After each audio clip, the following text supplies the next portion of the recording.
Hello class, very very welcome all of you. आप सबका स्वागत है।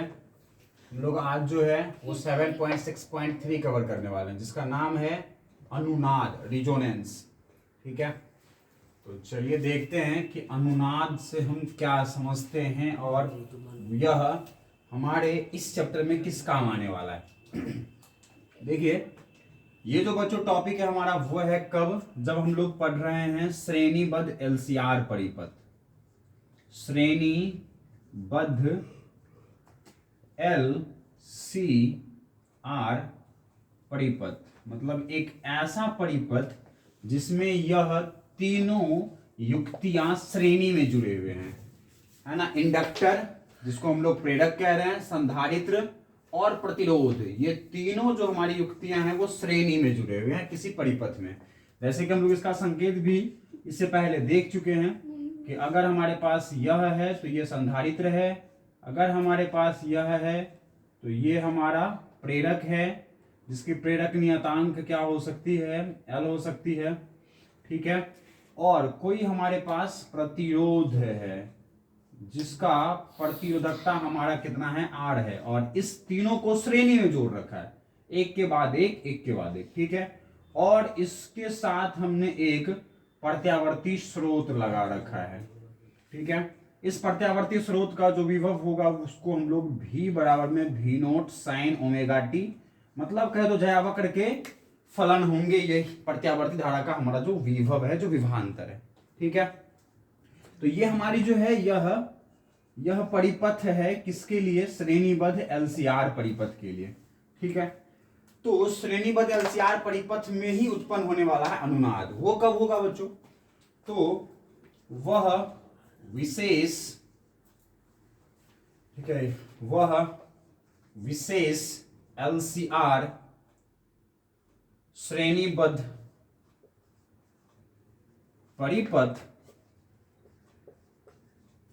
जिसमें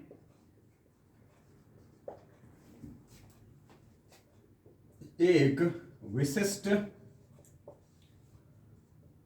आवृत्ति, जिस पर वह विशिष्ट आवृत्ति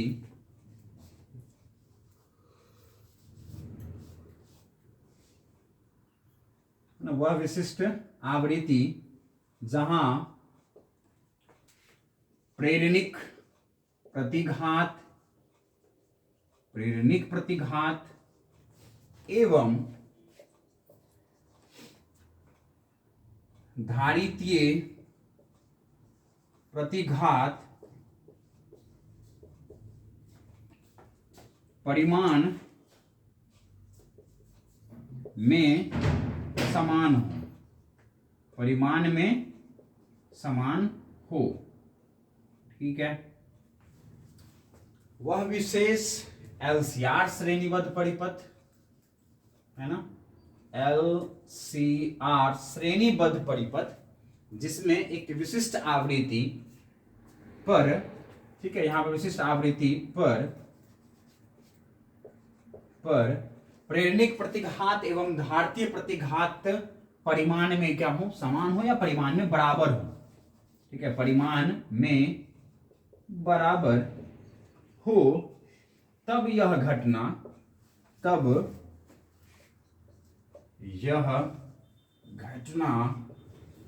अनुनाद कहलाता है।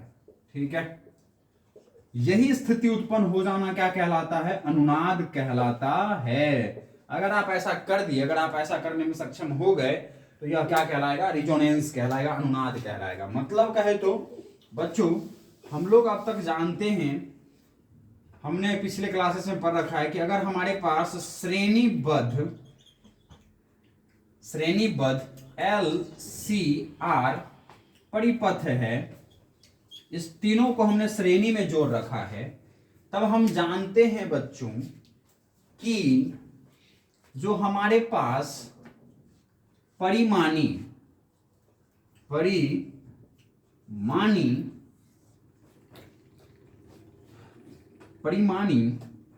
बच्चों परिमाणी प्रतिघात जो है, जिसको हम लोग इंग्लिश में बच्चों इम्पीडेंस कहते हैं। ठीक है, इम्पीडेंस कहते हैं। तो परिणामी प्रतिघात है ना इस प्रकार होते हैं, इस प्रकार होते हैं। ठीक है बच्चों, हम लोग बच्चों जानते हैं कि अगर हम लोग इसके लिए फिगर बनाएं कि अगर हमारे पास बच्चों मान लो ये फेजर आरेख बनाएं, तो हम लोग फेजर आरेख बनाना पहले से जानते हैं कि अगर हमारा बच्चों धारा जो है वो इस दिशा में है, ठीक है, तो उस परिपथ में प्रतिरोध में धारा भी समान कला में होते हैं ना। प्रतिरोध में जो धारा है वह क्या होते हैं, प्रतिरोध का जो विभव है, प्रतिरोध में जो विभव है बच्चों, और जो धारा है, प्रवाह होने वाला धारा है, वह क्या होते हैं, दोनों समान कला में एक ही दिशा में होते हैं। समान कला का मतलब एक ही स्थिति में होते हैं, वो एक ही दिशा में होते हैं। लेकिन हमको पता है बच्चों कि जो विभव है किसमें, विभव जो है बच्चों इंडक्टर में, प्रेरक में जो विभव है वह धारा के साथ कितना फेज बनाता है, वो बच्चों 90 बनाता है। हम लोग जानते हैं π/2 बनाता है ना। और हमारे पास बच्चों धारितीय मतलब संधारित्र है, तो संधारित्र में का जो विभव है वो किससे व्यक्त कर सकते हैं, Vc से। तो संधारित्र में प्रवाहित विभव जो है बच्चों, ठीक है, प्रवाहित विभव जो है, संधारित्र का जो विभव है वो धारा के साथ, अगर यहां से बच्चों धारा प्रवाह की जा रही है तो इस पर कौन सा विभव उत्पन्न होगा, Vc उत्पन्न होगा। इस पर कौन सा उत्पन्न होगा भाई साहब, Vl उत्पन्न होगा। और इस पर कौन सा उत्पन्न होगा बच्चों, Vr उत्पन्न होगा, है या नहीं है। और ये जो भी है बच्चों उसको हम लोग क्या कह सकते हैं, इसको हम लोग कह सकते हैं प्रभावी, है ना, प्रभावी जो हम लोग इस परिपथ को दे रहे हैं, प्रभावी विभव। ठीक है, ये प्रभावी विभव है बच्चों। तो हमारा जो प्रभावी विभव है जो Vr है बच्चों, ठीक है, जो Vr है और जो धारा प्रवाह हो रहा है वो दोनों समान कला में होते हैं। ठीक है, हम लोग ये जानते हैं बच्चों कि धारा प्रवाह हो रहा है, धारा और Vc के बीच में कितने कला होते हैं, 90 का कला होता है। ठीक है ना, 90 का कला होता है। और बच्चों हम लोग ये भी जानते हैं कि जो इंडक्टर है L जो है उसमें मतलब इस पर उत्पन्न जो हमारा विभवांतर है और जो धारा है वो उसके बीच का कला कितना होता है, 90 होता है। हम लोग ये बात जानते हैं। ठीक है, समझिएगा, मैं बड़ा विस्तार से और बड़ी मेहनत करके समझाने की कोशिश कर रहा हूं। अगर आपको इतनी आसान तरीके से समझाने पर अगर समझ में नहीं आ रही तो फिर दिक्कत हो सकती है बच्चों, तो समझना ध्यान से। ठीक है, मतलब परिणामी है ना, परिणामी हम लोग कहे तो परिणामी। ठीक है, तो देखो बच्चों, अगर हमने क्या कहा कि वह विशेष एलसीआर श्रेणीबद्ध परिपथ जिसमें एक विशिष्ट आवृत्ति पर, ठीक है, प्रेरणिक प्रतिघात एवं धारतीय प्रतिघात परिमाण में क्या हो जाए बच्चों, बराबर, परिमाण में दोनों बराबर हो जाए। ठीक है ना, मतलब कहे तो हम लोग कह रहे हैं बच्चों कि जो हमारा है ना जो प्रेरणिक प्रतिघात उसको हम लोग किसे दिखाते हैं, L से, XL से, और हम लोग जो धारतीय प्रतिघात है उसको किसे दिखाते हैं, XC से। तो बच्चों हमारा यही कहना है, ऊपर के जो हमारे शब्द थे उसका ये कहना था कि XL बराबर होंगे किसके, XC के, है या नहीं है। ये कहां से आए हैं, तो बच्चों हम लोग जानते हैं क्या कि VL बराबर क्या होता है, I और गुना में विभव बराबर विभवांतर बराबर क्या होता है, धारा गुना में प्रतिरोध। तो बच्चों प्रेरक का प्रतिरोध कितना उत्पन्न होता है, तो प्रेरणिक प्रतिघात के रूप में, XL के रूप में उत्पन्न होता है। और बच्चों हम लोग ये भी जानते हैं कि Vc विभवांतर जो है विभव बराबर क्या हो जाएगा, धारा गुना में प्रतिरोध। तो धारा और गुना में बच्चों संधारित्र के, है ना, युक्तियों में कितना प्रतिरोध उत्पन्न होता है, तो वो XC के बराबर, है या नहीं है। अब बच्चों अगर मैं ऐसा रख दूं क्या कि दोनों में बच्चों जो हमारे जो संधारित्र का परिपथ है और जो हमारे पास प्रेरक का परिपथ है, अगर उस दोनों का विभवांतर बराबर हो जाए, मतलब VL बराबर हो किसके, VC के। ठीक है, समझ रहे हैं बच्चों। तो इसमें हम लोग ये दोनों पुट करके क्या लिख सकते हैं, VL बराबर क्या लिख सकते हैं, I गुना में XL, है या नहीं है। और VC बराबर क्या सकते हैं, I गुना में XC। आई आई कैंसिल हो जाएंगे और यहां से मुझे क्या मिलने वाला है बच्चों, एक्स एल बराबर एक्स सी मिलने वाला है या नहीं है। तो या तो बच्चों हम लोग ऐसा कह सकते हैं कि ऐसा एलसीआर श्रेणीबद्ध परिपथ जिसमें एक विशिष्ट आवृत्ति पर प्रेरणिक प्रतिघात धारते प्रतिघात के परिमाण में बराबर हो, या फिर कह सकते हैं कि प्रेरक का विभवांतर एवं संधारित्र का विभवांतर परिमाण में बराबर हो जाए, ऐसा भी कह सकते हैं। ये बात आप यहां से देख लिए, तब पर भी हमारी ये स्थिति उत्पन्न हो जाएगी। मतलब बच्चों एक एलसीआर श्रेणीबद्ध परिपथ ऐसा उत्पन्न कर रहे हैं जिसमें VL और VC क्या है, बराबर हो जा रहे हैं, है या नहीं है। और अगर बच्चों दोनों परिमाण में बराबर हो जाए तो दिशा तो दोनों का विपरीत है, दोनों विपरीत दिशा के हैं, VL ऊपर और VC नीचे, और परिमाण में अगर बराबर हो गए दोनों तो ये दोनों एक दूसरे को क्या कर देंगे, कैंसिल, है या नहीं है, कर देंगे कैंसिल। तो केवल क्या बचेगा, मेरा विभवांतर कौन सा वाला बचेगा, VR बचेगा। VL और VC तो एक दूसरे को कैंसिल कर दिए, है या नहीं है। तो बच्चों ये फेजर आरेख है, ये जो मेरा फिगर है, ये जो चित्र नंबर 2 है बच्चों, ये जो चित्र हमारा 2 है, ये क्या है, ये है बच्चों हमारा, ठीक है, ये है हमारा फेजर आरेख, है ना। ये है हमारे पास बच्चों फेजर आरेख है, किसका, विभवांतर एवं धारा का, है ना। बच्चों हम लोग चित्र नंबर 3 भी बना सकते हैं, किसको दिखाते हुए, हम लोग प्रतिघात को दिखाते हुए, प्रतिरोध को दिखाते हुए, ठीक है। ये हमारे पास R है, ये हमारे पास क्या है, XL है, ये हमारे पास क्या है, XC है या नहीं है। तो ये हम भी हमारा फेजर आरेख है, लेकिन किसका, प्रतिरोधों का, प्रतिघातों का। ये फेजर आरेख है किसका, विभवांतरों का, VR, VL, VC और धारा का। और ये किसका फेजर आरेख है बच्चों, ये है हमारे पास फेजर आरेख किसका है, ये फेजर आरेख है हमारे पास, ये भी हमारे पास फेजर आरेख है, लेकिन ये किसका है बच्चों, ये हमारे पास प्रतिघातों का, प्रतिरोधों का, ठीक है ना। तो यह बात आप अब तक समझ गए हैं, जो भी मैं समझा रहा हूं यहां तक समझ गए होंगे। आप फटाफट स्क्रीनशॉट ले लीजिए ताकि मैं इसको मिटा दूं और हम लोग आगे बढ़ेंगे। मिटा दिए जाए, ले लिए होंगे स्क्रीनशॉट, चलिए।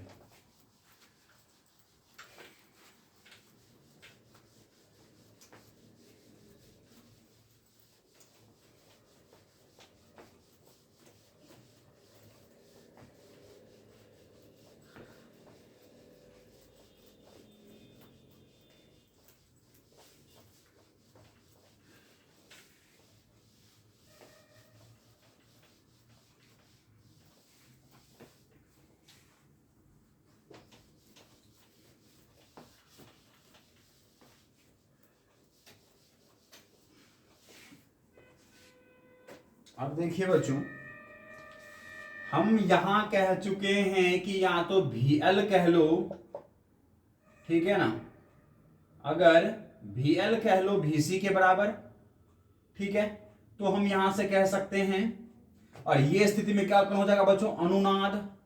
ये बात का हमने परिभाषा भी लिख लिया। रिजोनेंस क्या होता है, जब प्रेरणिक प्रतिघात धारते प्रतिघात के एक विशिष्ट आवृत्ति पर परिमाण बराबर हो जाए तो एलसीआर श्रेणीबद्ध परिपथ जो है वो हमारा क्या कहलाता है, कौन सी स्थिति में, अनुनाद की स्थिति कहलाता है, ठीक है। मतलब बच्चों अगर मैं यहां धारा प्रवाह कर रहा हूं, इस परिपथ में धारा प्रवाह करते हुए मैंने इसकी आवृत्ति ऐसे बदली, ऐसे बदल दिया कि भाई साहब विभव जो C पर था ना वो L के बराबर हो गया। ऐसा अगर हो गया तो ये परिपथ कौन सी स्थिति में पहुंच गया भाई साहब, अनुनाद की स्थिति में पहुंच गया, है या नहीं है, अनुनाद की स्थिति में पहुंच गया। कब, जब हमारा VL बराबर हो किसके, VC के, या फिर हम लोग ऐसे कह सकते हैं कि XL बराबर हो किसके, XC के। ये दोनों बात कह सकते हैं हम लोग, है या नहीं है। चलो तो भाई साहब हम लोग यहां से कह सकते हैं VL बराबर में I गुना में XL बराबर में VC बराबर क्या लिख सकते हैं, I गुना में XC, है या नहीं है। I कैंसिल और यहां से XL बराबर क्या हो जाएगा, XC हो जाएगा, ठीक है।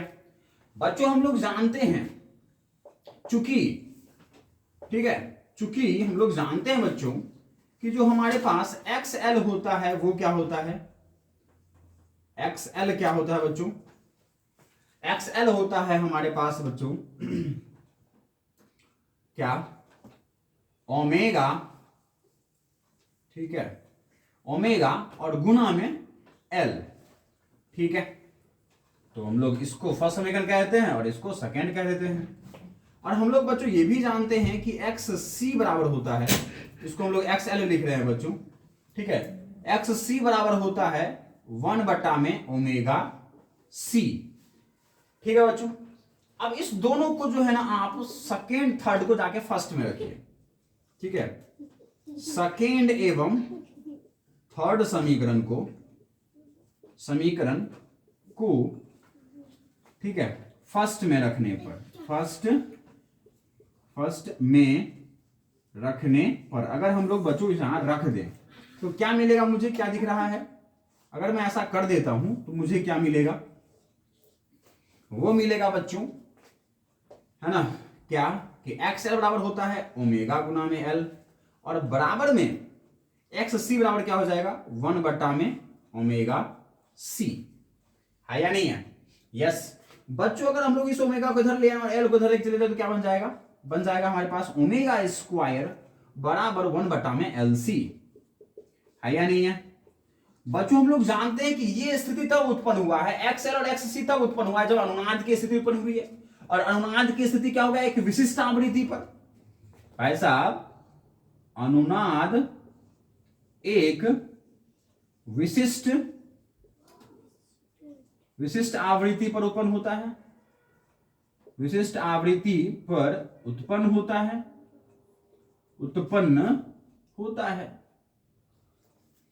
विशिष्ट आवृत्ति पर क्या होता है, उत्पन्न होता है, जिसे इस विशिष्ट आवृत्ति को बच्चों हम लोग किससे दिखाएंगे, ओमेगा आर से। क्योंकि बच्चों अनुनाद को हम लोग इंग्लिश में क्या बोलते हैं, रिजोनेंस।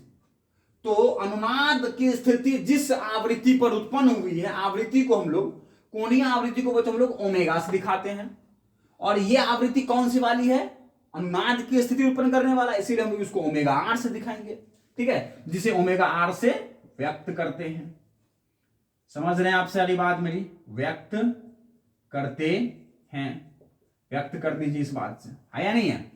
तो बच्चों हम लोग इस ओमेगा वाले को हम लोग क्या लिखते हैं यहां पर, इस ओमेगा को हम लोग ओमेगा आर कह दें यहां पर। अब यहां क्यों रखा, इससे पहले क्यों नहीं रखा, आप यहां पे भी रख सकते हो ओमेगा आर ओमेगा आर। हाँ, यहां पे आप मत लिखिए, इस यहां पे तो सीधा ओमेगा लिख सकते हैं आप, क्योंकि ये समीकरण तो एक सामान्य समीकरण है। हाँ, ये दोनों बराबर है, ये एक विशिष्ट समीकरण है, और विशिष्ट का मतलब जब हमारे पास आवृत्ति ये ओमेगा आर होगा। है या नहीं है? चलो भाई, अगर बच्चों अगर हम लोग यहां पर इसका स्क्वायर हटाए तो ये कहां चला जाएगा, रूट में चला जाएगा। तो मतलब ओमेगा आर बराबर क्या हो जाएगा, 1/√LC। ये देखो, ये समीकरण नंबर 4 उत्पन्न हो गया। ये देख लो बच्चों, ये स्थिति तब उत्पन्न होगा जब अनुनाद की स्थिति होगी। ये चौथा समीकरण तब उत्पन्न होगा जब अनुनाद की स्थिति होगी। ये दोनों समीकरण भी आए भाई साहब, अनुनाद की स्थिति में ही ये समीकरण मिलने वाला है। अनुनाद होगा तभी ये समीकरण मिलने वाला है। बाद बाकी दूसरा तीसरा तो जहां मन है वहां लिख लो। ये समीकरण इस टॉपिक के लिए नहीं है, अनुनाद के लिए तो ये समीकरण उत्पन्न हो रहा है, और ये समीकरण अनुनाद के लिए उत्पन्न हो रहा है। समझ में आई क्या? चलो आगे बढ़ो बच्चों। अगर मैं बच्चों ओमेगा आर को यहां हटाना चाहूं, देखिए आवृत्ति से अगर मैं बदलना चाहूं तो क्या लिख सकता हूं बच्चों, क्योंकि ओमेगा बराबर में होता है 2πf, इसीलिए बच्चों मैं यहां लिख सकता हूं ओमेगा आर बराबर 2πfr। अगर यहां ओमेगा आर, ओमेगा को आर में कन्वर्ट किया तो एफ भी आर हो जाएगा। है या नहीं है? और बराबर क्या हो जाएगा, ओमेगा आर बराबर क्या होता है 1/√LC ना, इसको भी लिख दीजिए, कोई दिक्कत? तो बच्चों यहां से एफ आर बराबर क्या हो जाएगा, अब मैं ओमेगा आर बराबर जो लिख चुका हूं समीकरण, तो अब मैं इसको आगे बढ़ाने के बजाय मैं अब इसको आगे बढ़ाता हूं, इस दोनों को। है या नहीं है? समझ रहे हैं क्या? इस दोनों को मैं आगे बढ़ा लेता हूं। अगर मैं बढ़ाऊं तो बच्चों एफ आर बराबर क्या हो जाएगा, 2π इधर चला जाएगा। तो मैं कहूं तो एफ आर बराबर हो जाएगा मेरे पास 1/2π√LC। तो बच्चों आपको समीकरण नंबर 5, 4 और 1 यह अनुनाद की स्थिति के लिए उत्पन्न हो चुका है। ये भी बच्चों हमारे किसके लिए हैं? अनुनाद की स्थिति में। तो अनुनाद की स्थिति उत्पन्न करने के लिए हमारे पास जो बच्चों अनुनादी आवृत्ति है वो कितना होना चाहिए? वो विशिष्ट आवृत्ति क्या कहलाता है? अनुनादी आवृत्ति। इसको बच्चों हम लोग अनुनादी आवृत्ति कहते हैं। समझ में आएगी बात? अनुनाद एक विशिष्ट आवृत्ति पर उत्पन्न होता है जिसे ओमेगा आर से व्यक्त करते हैं और इसे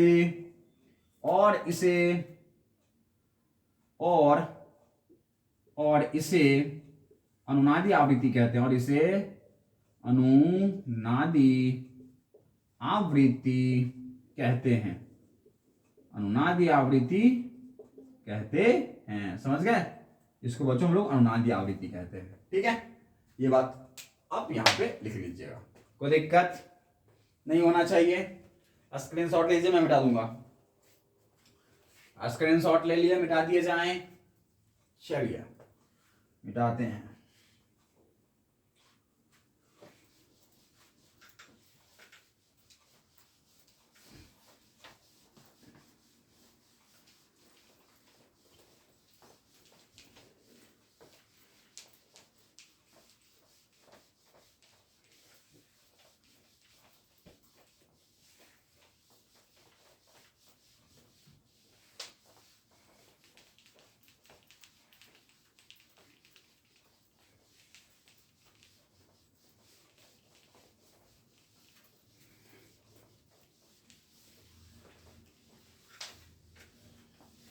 चलिए देखिए बच्चों, देखिए अब देखिए, अब हम लोग बच्चों इससे पहले हम लोगों ने एक शब्द लिखा था, वो था परिणामी प्रतिघात। परिणामी प्रतिघात जिसको हम लोग किसे दिखाएंगे बच्चों? यहां पर जेड से दिखाएंगे। ठीक है, जेड से। परिणामी प्रतिघात क्या होगा इस स्थिति में, अनुनाद की स्थिति में? ठीक है, तो बच्चों अनुनादी स्थिति में परिणामी प्रतिघात, बच्चों प्रतिघात का फॉर्मूला क्या होगा? क्या होगा यहाँ पर? तो हम लोग यह प्रतिघात का फॉर्मूला पहले से जानते हैं। जेड बराबर क्या होता है? रूट अंडर आर का स्क्वायर, ठीक है, प्लस XL माइनस XC का होल स्क्वायर। कौन तो कह रहा है गुरुजी मेरे को नहीं आता? मैंने कहा ठीक है, अभी बताता हूं बच्चों। फेजर आरेख बनाया था हमने किसका? जब श्रेणीबद्ध LCR परिपथ हो तो किसका बनाया था बच्चों? प्रतिरोध अगर मैं इधर लूं, धारा की दिशा में, जिधर धारा प्रवाह हो रहा है उधर मैं प्रतिरोध ले रहा हूं, क्योंकि प्रतिरोध में धारा समान कला में होते हैं। किसके साथ? VR के साथ, है ना? कोई दिक्कत? बच्चों इधर हमने क्या लिया था? VL कट करके क्या बनाया? मैं यहां बच्चों I गुना में XL लिखता हूं। क्या मैं लिख सकता हूं? VL के जगह पे बच्चों मैं इधर लिखता हूं VC, और बराबर में क्या मैं IXC लिख दूं?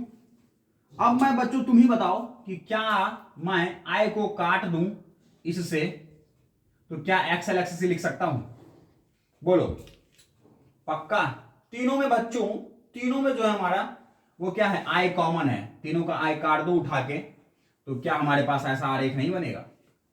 क्या मेरे पास यही आरेख ऐसा नहीं बनेगा कि ऊपर है सर जी XL, नीचे है सर जी XC, और आगे है सर जी R? क्या बना ये फेजर आरेख? बताइए, क्या बच्चों ये आपका फेजर आरेख ऐसा बना? हाँ या ना? नहीं समझ में आई? दिक्कत है भाई, दिक्कत है आपके साथ।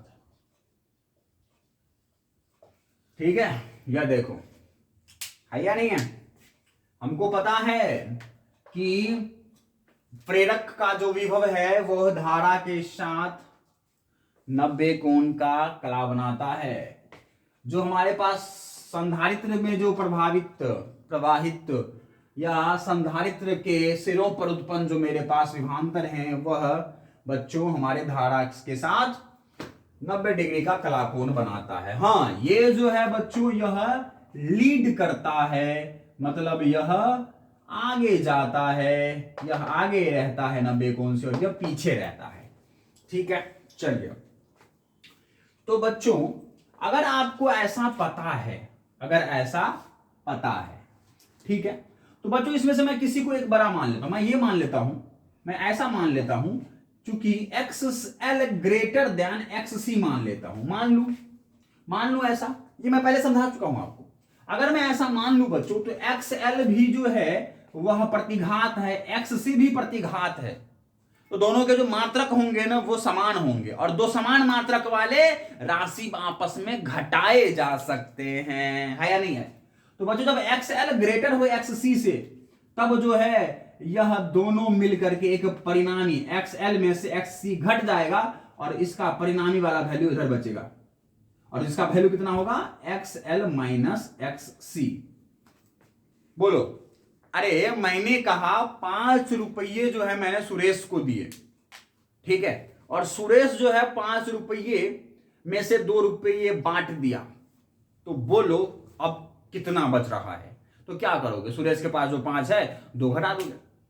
मतलब भाई साहब मैंने प्रतिघात जो है L का XL है और C का जो प्रतिघात है संधारिता का वो XC है, दोनों के मात्रक समान है, ये भी ओम ये भी ओम, और ये प्रतिरोध भी ओम में मापे जाते हैं, तीनों जो है वो प्रतिरोध की तरह कार्य करता है, अपने अपने परिपथ के लिए प्रतिरोध की तरह कार्य करता है। तो बच्चों ये दोनों का जब मात्रक समान है तो मात्रक समान वाले राशि आपस में घटाए जा सकते हैं। तो अगर ये ज्यादा है तो ज्यादा वाले को कम वाले से घटा देंगे, कहेंगे यार क्यों 2 का लफड़ा रखना, समझ गए बात। तो ज्यादा में से कम को घटा दिया तो एक परिणामी वैल्यू पर की ओर बचेगा। अगर ये ज्यादा है तो ज्यादा वाला इस कम वाले को घटा देगा अपने में से और ऊपर परिणामी बच जाएगा वैल्यू, है या नहीं है। अब बच्चों आपके पास ये बच रहा है और ये बच रहा है, क्योंकि अब इसने इसको निरस्त कर दिया, खत्म कर दिया। क्यों खत्म कर दिया, क्योंकि XL जो है XC से बड़ा है, समझो इस बात को, समझ गए। अगर ऐसा है तो बच्चों हमारा परिणामी वैल्यू इधर बचा। अब इसका और इसका परिणामी क्या होगा, क्या तुमने बच्चों ये जो है ना हमारे पास यहां पर प्रतिघात जो है उसको हम सदिश रूप में ले रहे हैं, तो इन 2 सदिशों का परिणामी कैसे ज्ञात करेंगे बताओ। भाई साहब आपके पास सदिशों को जोड़ने के लिए अलग अलग नियम है। सदिशों को जोड़ने के लिए त्रिभुज नियम, बहु है ना, समांतर चतुर्भुज का नियम। समांतर चतुर्भुज का नियम क्या कहता है, दोनों सदिशों के बीच में एक सदिश निकाल दीजिए, है या नहीं है, जो कि परिणामी सदिश होगा। मतलब कहे तो ये प्रतिघात दोनों का या फिर दोनों प्रतिरोध है, तो इस दोनों प्रतिरोधों का जो परिणामी होगा वही ये इधर होगा, ये जेड वाला वैल्यू होगा। और इसका वैल्यू कितना होगा, तो दिस स्क्वायर प्लस दिस का स्क्वायर, और वो रूट के अंदर डाल दो, है या नहीं है। अरे भाई साहब कर्ण बराबर क्या होता है, ये वाला सदिश उठा के यहां रख सकते हैं ना, बोलो क्या तुम 11th क्लास ठीक से पढ़े हो। ये भाई साहब ये इस भुजा पर लंबवत हैं, तो ये कर्ण बराबर क्या होता है, आधार का स्क्वायर लंब का स्क्वायर, उसको रूट के अंदर डाल दो। डाल दिया मैंने, जेड का वैल्यू आ गया, जेड बराबर रूट अंडर आर का स्क्वायर, दिस वाला वैल्यू आर का square plus XL minus XC का होल स्क्वायर। क्या ये समझ में आ गई। अब भी नहीं आई है तो बच्चों हम कुछ नहीं कर सकते, सॉरी, पिछला वाला लेक्चर जाके देखिए, ठीक है। चलिए अब आ जाइए। अब बच्चों हम लोग जान चुके हैं अनुनाद की स्थिति में, अनुनाद की स्थिति में XL बराबर होता है XC, XL बराबर XC होता है या नहीं है। अगर बच्चों ऐसा होता है तो XL और XC परिमाण में बराबर हो गए ना, इसका वैल्यू कितना आ जाएगा 0। इसीलिए बच्चों क्या आ जाएंगे, XL माइनस XC बराबर कितना आ जाएगा 0, ठीक है। तब Z बराबर कितना आएगा, तब Z बराबर कितना आएगा, तब Z बराबर हो जाएगा बच्चों रूट अंडर R का स्क्वायर प्लस 0।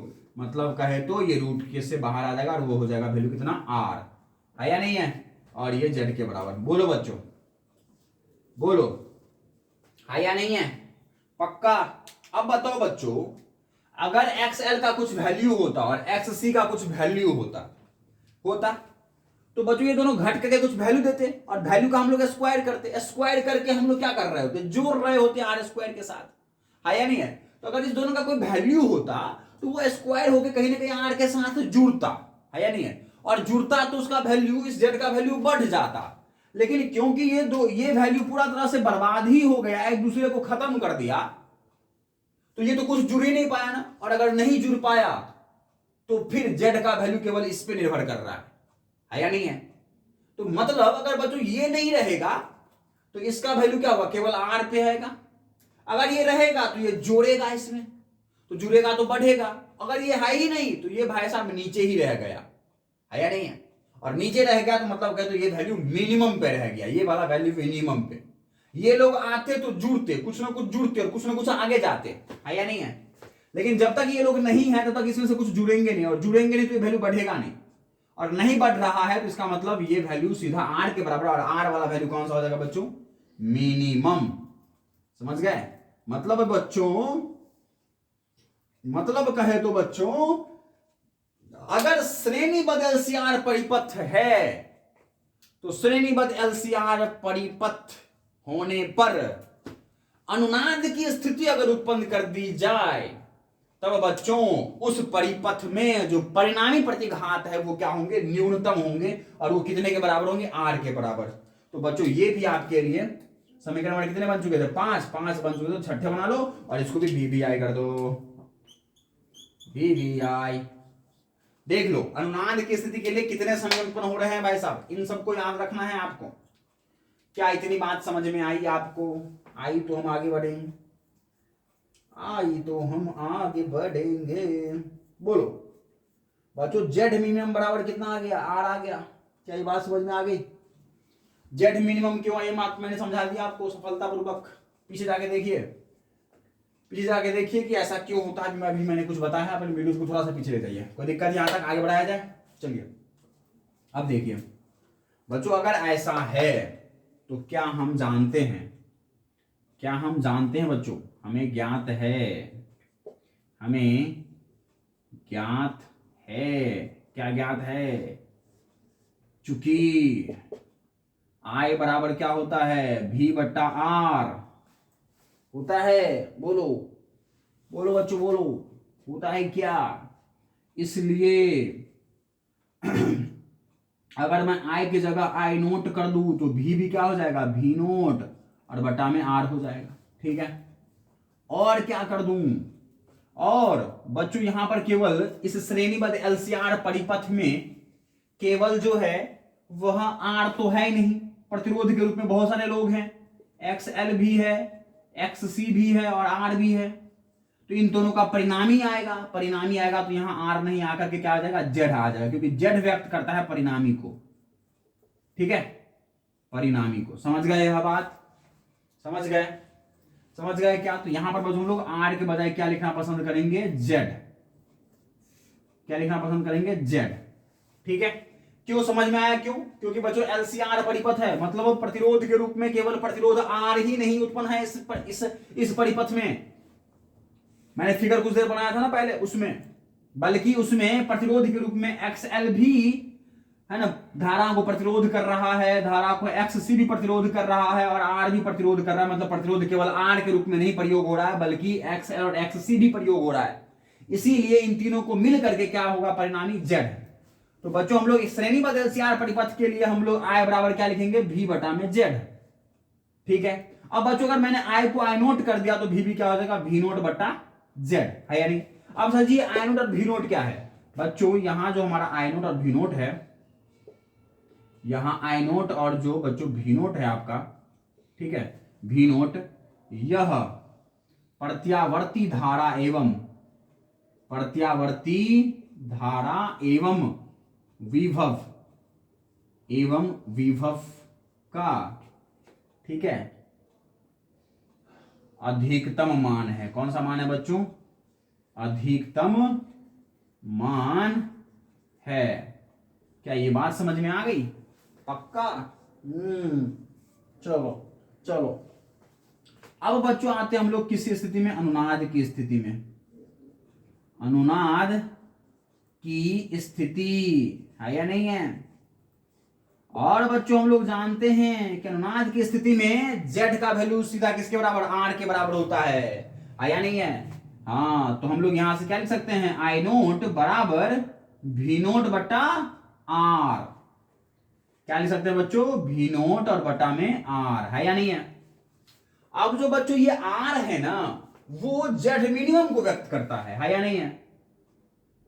अगर आर आ रहा है, जेड की जगह सीधा आर आ जा रहा है, तो आर होने का मतलब ये कि जेड क्या है, मिनिमम वैल्यू है जेड का, जेड का सबसे न्यूनतम वैल्यू है ये आर, है या नहीं है। और अगर बच्चों नीचे वाला राशि न्यूनतम, तो ये वाला राशि क्या प्राप्त होगा, अधिकतम, है या नहीं है। मतलब ये तो धारा प्राप्त होगा बच्चों, मैक्सिमम प्राप्त होगा, है या नहीं है। ये देखो, मतलब बच्चों अनुनाद की स्थिति में जो परिपथ में धारा प्रवाह हो रहा है ना, वो मैक्सिमम धारा है परिपथ में। समझ में आई बात। ये देखो, ये देखो भाई साहब, ये देखो, ये भी वीवीआई वाली बात है, वीवीआई वाली बात है, समझ गए। चलो तो स्क्रीनशॉट लो फटाफट, हम लोग आगे बढ़ेंगे। ले लीजिए स्क्रीनशॉट, हम लोग इसको मिटा देंगे। बताइए, मिटा दिए जाए, मिटा दिए जाए भाई साहब, पक्का। चलो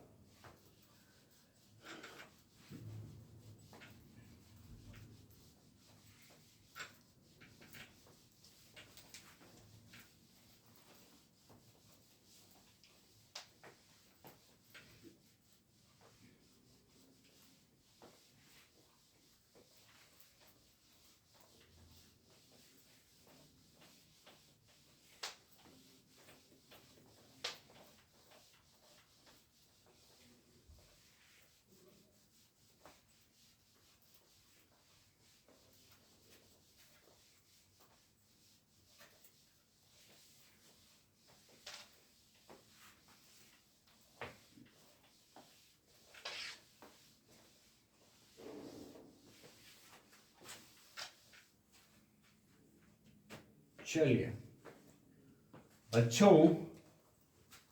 अब हम लोग आगे बढ़ते हैं और देखते हैं कि अब आगे क्या सीख सकते हैं हम।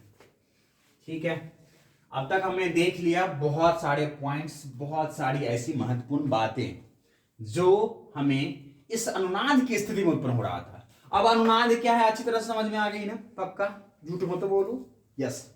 चलो अब बच्चों, हम यह बात जान चुके हैं कि अनुनाद की स्थिति में आवृत्ति क्या होगा, क्या होगा अनुनाद की आवृत्ति में स्थिति में, अनुनाद आवृत्ति की फॉर्मूला क्या हो जाएगी, 1/√LC, और फिर रेखीय आवृत्ति क्या हो जाएगी, 1/2 गुना में √LC। यह बात आप जान चुके हो अब तक, है ना, क्या पक्का, यस। चलिए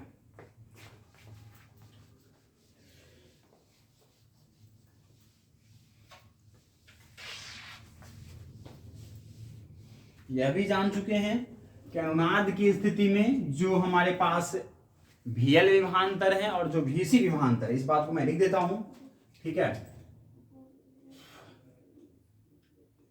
और श्रेणीबद्ध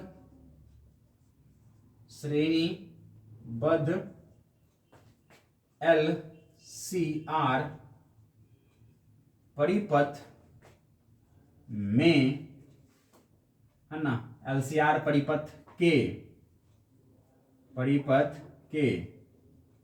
अनुनाद की स्थिति में, ठीक है, स्रोत द्वारा प्रभावी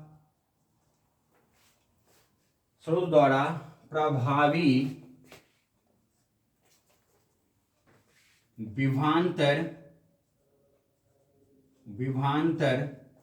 ठीक है, प्रेरक एवं संधारित्र के परिपथ में, ठीक है, परिमाण में समान एवं कला में विपरीत होते हैं तथा एक दूसरे को निरस्त कर देते हैं, ठीक है, निरस्त कर देते हैं, जिसके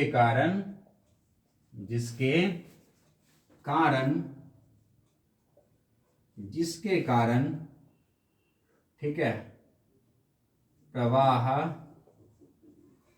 धारा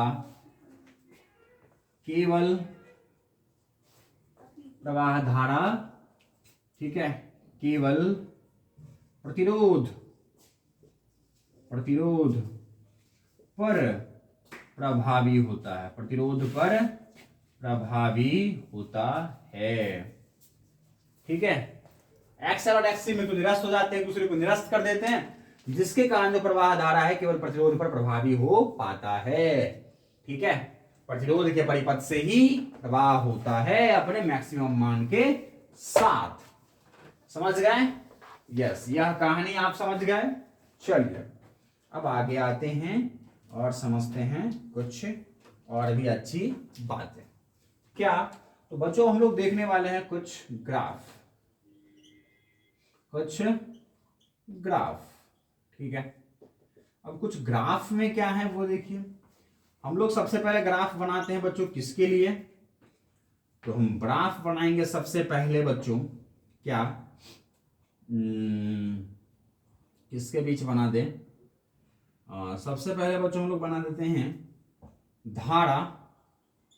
ठीक है, धारा I एवं आवृत्ति के मध्य, आवृत्ति F के मध्य। ठीक है, कैसे बनेगा वो देखिए बच्चों। सबसे पहले हमारे पास आवृत्ति होगी और क्या होगा, और हमारे पास यहां धारा प्राप्त होगा। ठीक है, कोई दिक्कत नहीं बच्चों। हम जानते हैं कि हमारे पास I बराबर होता है, ठीक है, V और बटा में Z, है या नहीं है? यस, कोई दिक्कत? बच्चों जैसे जैसे हम लोग आवृत्ति बढ़ाएंगे वैसे वैसे क्या होगा वो देखो, देखिएगा बच्चों। ऐसा करते हैं हम लोग, सबसे पहले सेकेंड ग्राफ बनाते हैं। ठीक है, वो किसके मध्य, वो देखिए प्रतिघात Z एवं आवृत्ति के मध्य।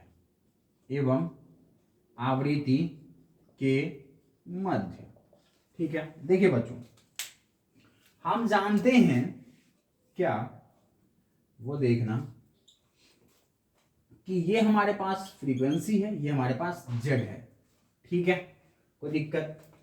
बच्चों हम लोग जानते हैं कि जो हमारे पास XL होता है वह क्या होता है, ओमेगा गुना में L होता है, या फिर कहे तो 2 पाई, ओमेगा बराबर क्या होता है 2 पाई और F और गुना में क्या हो जाएगा L। हम लोग जानते हैं बच्चों XC बराबर क्या होता है 1 बटा में ओमेगा C, बराबर में क्या हो सकता है 1 बटा में 2 पाई F और गुना में क्या C, है या नहीं है? अब बच्चों हमें पता है कि हम जैसे जैसे फ्रीक्वेंसी बढ़ाएंगे वैसे वैसे XL बढ़ेगा। फ्रीक्वेंसी आप बढ़ाए, है ना, फ्रीक्वेंसी आपने बढ़ाया। ठीक है, फ्रीक्वेंसी आपने क्या कर दिया, बढ़ा दिया। ठीक है, समझिएगा ध्यान से। मतलब L का अगर आपने F का वैल्यू ज्यादा कर दिया, ठीक है, दो कंडीशन, दो शर्त है। ठीक है, शर्त क्या है, 2 है, शर्त 2 है। पहला शर्त क्या है कि F जो है ना वो F छोटा है। F क्या है बच्चों, F छोटा है। ठीक है, तो अगर F छोटा है बच्चों तो F कम है तो XL भी कम होगा। F कम तो XL कम, है या नहीं है? चलो ठीक है। और अगर F कम तो F नीचे है ना, नीचे है तो XC ज्यादा हो जाएगा। F कम तो XL कम तथा XC ज्यादा, है या नहीं है? अब बच्चों हमको पता है कि परिणामी Z बराबर क्या होता है, हमको पता है भाई साहब कि Z बराबर होता है रूट अंडर आर का square plus XL minus XC का होल स्क्वायर। ये भी हमको पता है, ये तो पता है ना आप सबको, कि ये भूल गए, पता है हमें, है ना। यस बच्चों, हमने कहा था आपको कि दोनों में से, ये दोनों में से कोई भी ज्यादा हो उसका स्क्वायर करेंगे तो बढ़ जाएगा। अब देखो XC ज्यादा है और XL क्या है, कम है या नहीं है। XC ज्यादा है और XL क्या है, कम है। अगर कम है तो भाई साहब ज्यादा में से कम को घटाइएगा तो क्या आएगा, वैल्यू ज्यादा आएगा। ज्यादा का स्क्वायर तो ज्यादा में आर को बढ़ाइएगा तो ज्यादा हो जाएगा। मतलब कहे तो कम मान पर जेड का वैल्यू क्या होगा, ज्यादा। समझ गए, कोई दिक्कत। अब बच्चों जैसे जैसे आप फ्रीक्वेंसी बढ़ाइएगा वैसे वैसे क्या होगा, वैल्यू जो है हमारा वो घटना शुरू हो जाएगा। क्या हो जाएगा, घट जाएगा। ठीक है, क्या हो जाएगा, घट जाएगा। जैसे फ्रीक्वेंसी बढ़ाएंगे आप वैसे वैसे हमारे वैल्यू क्या हो जाएंगे, ये घटते जाएंगे। ठीक है, क्यों घट रहे हैं भाई साहब, क्यों घट रहे हैं ये, क्योंकि जैसे फ्रीक्वेंसी बढ़ाएंगे बस फ्रीक्वेंसी बढ़ने से XL बढ़ेगा और XL बढ़ेगा और XC क्या होगा, F बढ़ने से XC कम होगा। तो भाई साहब ये वैल्यू कम हो जा रहा है, ये बढ़ जा रहा है ना। तो ये वैल्यू पहले कम था, अब ये वैल्यू बढ़ रहा है और ये वैल्यू घट रहा है, तो वैल्यू छोटी आएगी ना, घटने लगेगी ना भाई परिणामी वैल्यू। समझ रहे हैं बात, यस। और अगर इतनी समझ में नहीं आ रही है तो ये बात समझिए, फ्रीक्वेंसी बढ़ाने से जो है ना हमारी परिणामी प्रतिघात क्या होगा, पहले घटेगा। ठीक है, अब बच्चों देखो, अब तुमने क्या कर दिया, एफ का वैल्यू ज्यादा ले लिया, तो एफ का वैल्यू ज्यादा। अब सेकेंड शर्त क्या है वो देखो, अब इसी का सेकेंड शर्त क्या है, देखो इसी का बच्चों सेकेंड शर्त क्या है, सेकेंड शर्त है कि एफ का वैल्यू आपने क्या ले लिया, ज्यादा, एफ ज्यादा बड़ा ले लिया। ठीक है, तो तब क्या होगा, तब तो XL ज्यादा होगा, तब XL ज्यादा। ठीक है, और XC क्या हो जाएगा, कम है या नहीं है। अभी भी ज्यादा में से कम को घटाओगे तो फिर से वैल्यू ज्यादा आएगा, ज्यादा में से कम को घटाओगे तो ज्यादा आएगा, ज्यादा का स्क्वायर करोगे ज्यादा प्लस ज्यादा, तो मतलब वैल्यू अब फिर से ज्यादा होने लगेगा, बढ़ने लगेगा। मतलब ऐसी कोई ग्राफ होगी। ठीक है, समझ गए, ऐसी हमारी ग्राफ होती है इसकी। क्यों होती है मैंने समझा दिया। घट क्यों रही है भाई साहब, क्योंकि जो वैल्यू पहले ज्यादा था वो कम होने लगा, जो कम था वो बढ़ने लगा, तो आपस में अंतर क्या होगा, कम हो जाएगा ना। बोलो, समझ गए बात। जो हमारा XL पहले कम था वो बढ़ने लगा, जो हमारा ज्यादा था वो अब घटने लगा।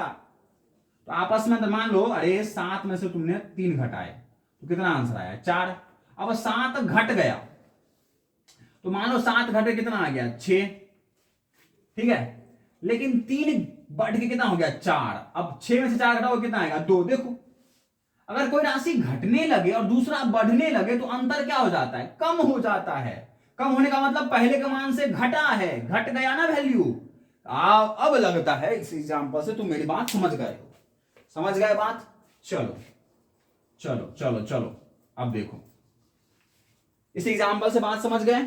चलिए, और बच्चों जिस बिंदु पर यह वैल्यू सबसे मिनिमम आया है जेड का मिनिमम वैल्यू किस पर आता है, अनुनाद आवृत्ति पर। अनुनाद आवृत्ति को किसे दिखाते हैं, FR से।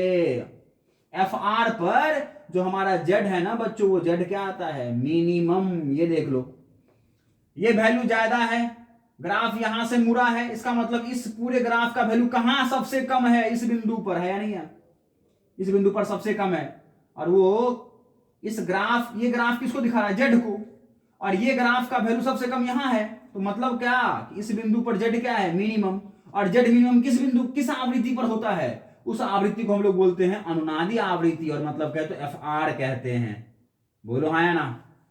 चलो, तो ये ग्राफ बन गया हमारे जेड और F के बीच में। ये जो बच्चों था हमारा, ये क्या था, ग्राफ। ये ग्राफ नंबर हमारा 2 था। ठीक है, और ये मुझे लगता है आप समझ गए होंगे। ठीक है, कोई दिक्कत, पक्का।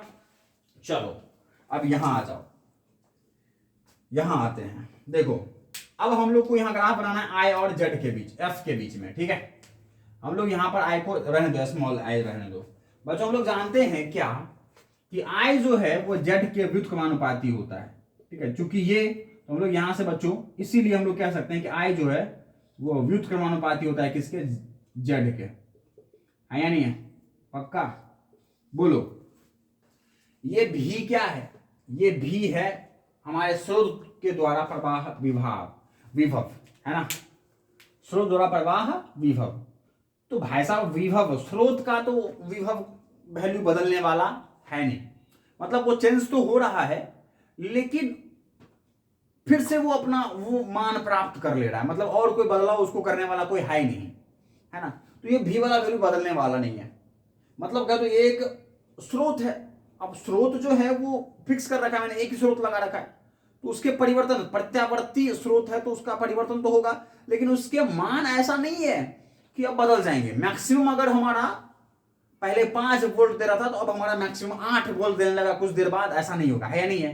तो मतलब भी हमारा कहीं ना कहीं एक नियत मान का है। तो मतलब क्या, तो आय व्युत्क्रमानुपाती है किसके, जेड के। आय जो हमारे पास वो व्युत्क्रमानुपाती है किसके, जेड के। मतलब कहे तो जेड का जो भी ग्राफ प्राप्त हुआ है वो धारा के लिए क्या हो जाएगा, उसका उल्टा। तो अगर जेड का ग्राफ बच्चों ऐसा है तो आय का ग्राफ क्या हो जाएगा, ये उल्टा यू तो इसका सीधा यू। ठीक है, मतलब क्या, तो हमारा इसका ग्राफ ऐसे प्राप्त हो जाएगा। ठीक है, समझ गया बात? यस। या फिर ऐसे भी कह सकते हो, फ्रीक्वेंसी बढ़ाओगे, पहले फ्रीक्वेंसी बढ़ाने से जेड क्या होता है, पहले कम होता है, जेड कम होगा तो आय का मान बढ़ेगा। देखो आय का मान बढ़ रहा है या नहीं है? बोलो। और फिर हमको पता है कि एक मान पर यह क्या हो जाता है, एक मान के बाद फिर बढ़ने लगता है। अगर जेड का वैल्यू बढ़ने लगेगा तो आय का मान घटने लगेगा। देखो एक वैल्यू के बाद घट रहा है, और जिस बिंदु पर घटना शुरू होता है उसी को हम लोग क्या बोलते हैं बच्चों, अनुनादी आवृत्ति, है या नहीं है? इसको एफ आर कहते हैं। क्योंकि बच्चों हमने पहले कह रखा था क्या, कि अनुनादी आवृत्ति पर जेड क्या होता है, मिनिमम। जेड मिनिमम तो आई मैक्सिमम, तो यहां पर आई क्या हो जाएगा, ये आई मैक्सिमम हो जाएगा। आई मैक्स है भाई साहब, ये आई क्या है, मैक्सिमम वैल्यू प्राप्त हो रहा है इस पर। बोलो है ना। अब ये ग्राफ नंबर क्या हमारा 1 है। क्या ये बात समझ में आई? दोनों तरीके से मैंने बता दिया। बोलो। सबसे पहले हमने क्या कहा था, फ्रीक्वेंसी बढ़ाएंगे तो हमारा जो परिणामी प्रतिघात है वो घटना शुरू हो जाएगा। क्यों हो जाएगा वो मैंने समझा दिया इधर।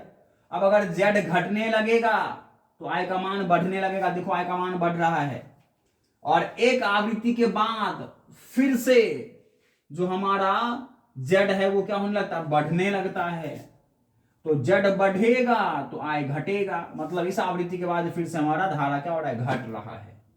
ठीक है, तो भाई साहब ये हमारे धारा और आवृत्ति के बीच का ग्राफ है। कब कब, जब हमारे परिपथ का आवृत्ति बदल रहा है, कभी कम कभी ज्यादा और कभी अनुनाद आवृत्ति, तब। समझ गया बात? तो ये अनुनाद आवृत्ति के साथ साथ अलग अलग आवृत्तियों पर दिखाई गई ग्राफ है।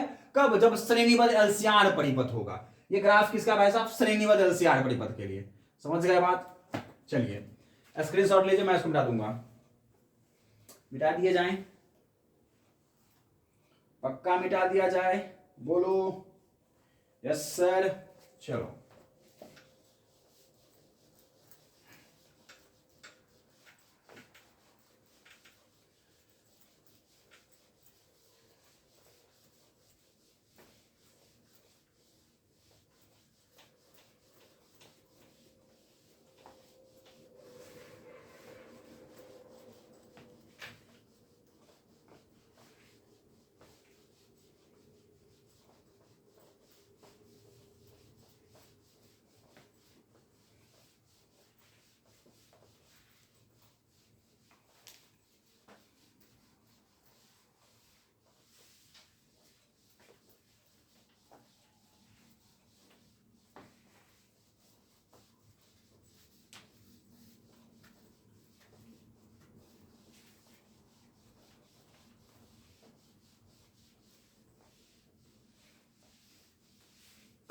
चलो बच्चों देखो, अब देखो अब क्या करेंगे सर जी, अब क्या कर लोगे, कुछ तो बताओ। देखो बच्चों अब क्या करेंगे, अब जो है हमारा वह बनेगा इसके बीच में ऐसा करते हैं हम लोग, एक और ग्राफ बना लेते हैं। वो किसका है? वो है बच्चों तीसरा ग्राफ जो हमारा वो है X L X C R एवं, ठीक है ना, आवृत्ति एफ के मध्य,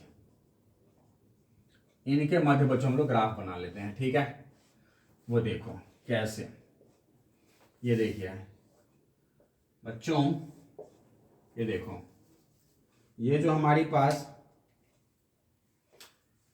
जो बच्चों यहाँ पर एक्स एल दिखा देते हैं, एक्स सी दिखा देते हैं और आर दिखा देते हैं ना, और ये बच्चों हमारा क्या है, हमारे पास फ्रीक्वेंसी है। ठीक है बच्चों, हम लोग जानते हैं एक्स एल बराबर में क्या होता है, ओमेगा गुना में एल, या फिर कहे तो 2 पाई एफ गुना में एल। फ्रीक्वेंसी बढ़ाएंगे एक्सएल बढ़ेगा, समानुपाती होता है फ्रीक्वेंसी का, है ना।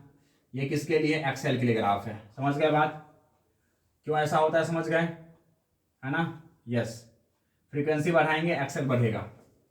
बच्चों हम लोग जानते हैं एक्स सी बराबर होता है 1/2 सी। फ्रीक्वेंसी बढ़ाएंगे एक्स सी घटेगा, मतलब कहे तो हमारी जो वैल्यू है बच्चों वो ऐसा कुछ होगा, ऐसा होगा, है ना। यस, ठीक है। और जिस बिंदु पर, ये किसका ग्राफ है? एक्स सी का, और जिस बिंदु पर ये दोनों मिलते हैं, इसका ग्राफ जहां मिलेगा वो क्या होगा? अनुनादी आवृत्ति होगा ना, बोलो। इस बिंदु पर क्या है? एक्स एल एक्स सी के बराबर है भाई साहब। इस बिंदु पर क्या है? एक्स एल बराबर है एक्स सी पर। ये कौन सी आवृत्ति पर होता है? अनुनादी आवृत्ति एफ आर पर। समझ गए? यस। और बच्चों ये जो हमारे पास प्रतिरोध है ना, ये आवृत्ति पर निर्भर नहीं करता भाई साहब। प्रतिरोध तो क्या है, प्रतिरोध का फॉर्मूला क्या होता है भाई साहब? ठीक है, रो गुना में एल बटा में ए, है ना। तो ये प्रतिरोध तो भाई साहब ये आवृत्ति पर निर्भर करने वाला नहीं है, मतलब नियतांक है। तो आर का तो ग्राफ सीधा ऐसा आप ऐसे बना सकते हो, कहीं भी ऊपर नीचे कहीं भी बना दो, ठीक है ना। वो वैल्यू पर निर्भर करता है, वो वैल्यू पर निर्भर करता है। तो ये ग्राफ किसका है बच्चों? आर का। ठीक है, वैल्यू अगर ज्यादा है तो ये ग्राफ ऊपर, वैल्यू कम है तो नीचे बनेगा, है ना। यस, समझ गए बात। तो ये ग्राफ नंबर कितना हो गया हमारे पास? 3 हो गया। मुझे लगता है इन सभी ग्राफ को आप समझ गए पक्का। चलो स्क्रीनशॉट तुम क्या करो, ले लो, नहीं मत लो, आगे भी हम लोग देख लेते हैं। ठीक है, चलो ग्राफ को रहने देते हैं, कोई बात नहीं, कोई दिक्कत नहीं कर रहा है हमारा ये ग्राफ, है ना। चलो आ जाओ, आ जाओ भाई। यस, अरे ग्राफ कुछ दिक्कत नहीं कर रहा है ना। चलो आ जाओ, अब हम लोग चलते हैं बच्चों, वह देखते हैं क्या कि हमें पता है बच्चों कि अनुनादी आवृत्ति,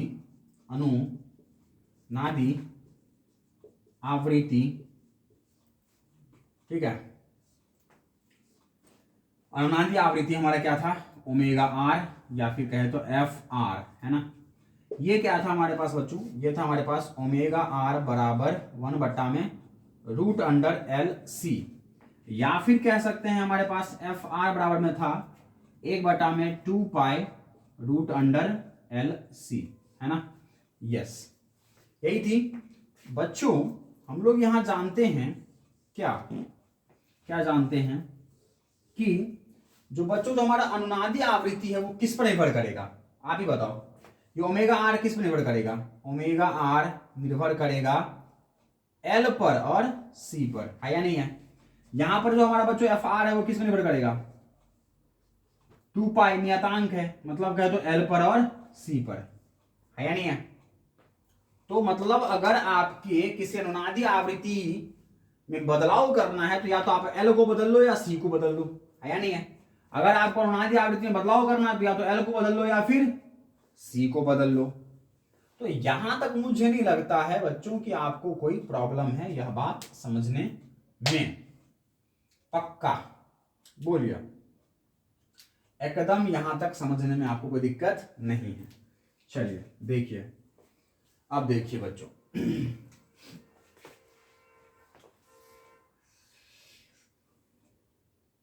देखिए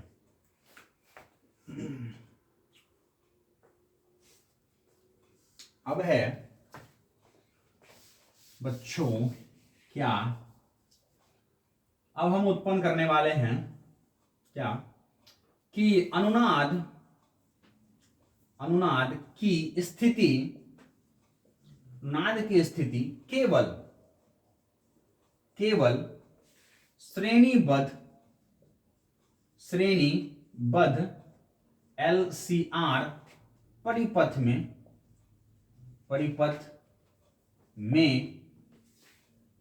उत्पन्न हो सकता है। समझ गए बात? केवल किस में उत्पन्न हो सकता है? श्रेणीबद्ध LCR परिपथ में उत्पन्न हो सकता है। ठीक है, क्यों?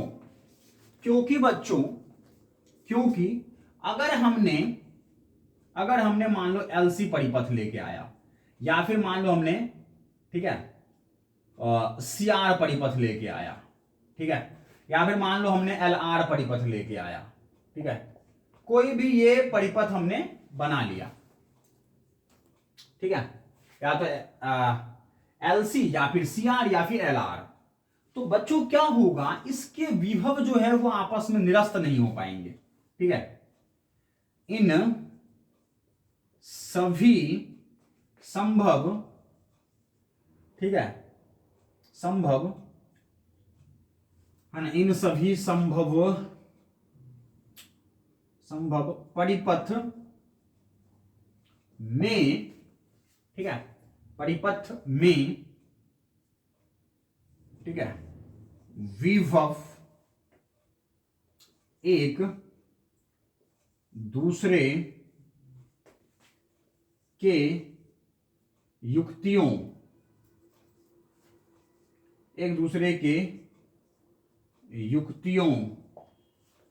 में प्रवाह होने पर निरस्त नहीं हो सकते हैं, निरस्त नहीं हो सकते हैं, निरस्त नहीं हो पाएंगे ना।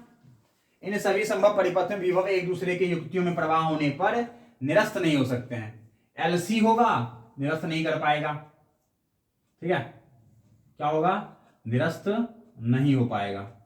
ठीक है, अगर बच्चों LC है, ओहो, प्रतिरोध तो रखना पड़ेगा, या तो CR या LR परिपथ ले लो।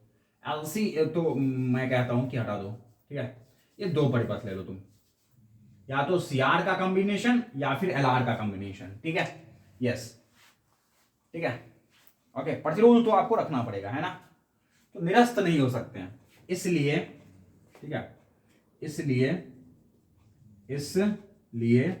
ठीक है, LCR श्रेणी परिपथ में ही अनुनाद की स्थिति उत्पन्न होती है या हो सकती है। समझ गए बात? पक्का? चलिए, तो स्क्रीनशॉट ले लीजिए अब आप पूरा, फिर हम मिटा दें, फटाफट ले लीजिए आप, ताकि हम इसको मिटा देंगे, है ना। यस, मिटा दिए जाएं, चलो मिटा देते हैं, चलो मिटा देते हैं।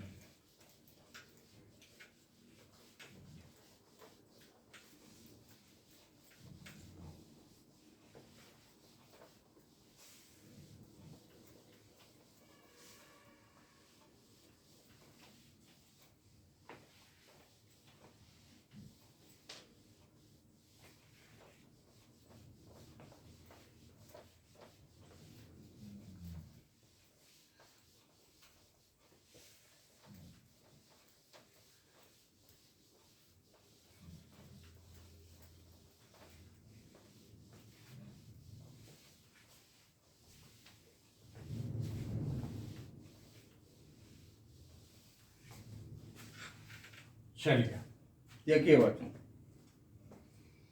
अब जो है वो हम आते हैं क्या, नेक्स्ट टॉपिक जिसमें इसी में है, वो है अनुनाद की तीक्ष्णता।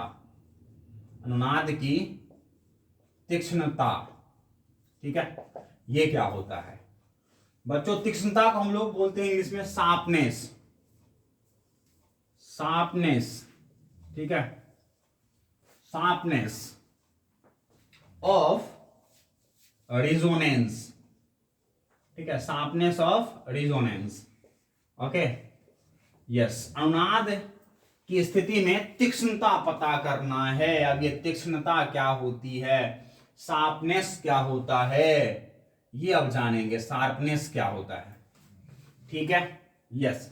और इसी में हम लोग जानेंगे बच्चों वो है क्या कि हमारे जो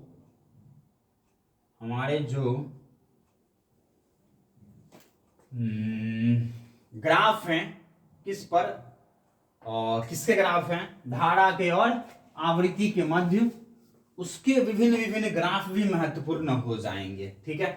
तो चलो आओ जानते हैं हम लोग। यहां पर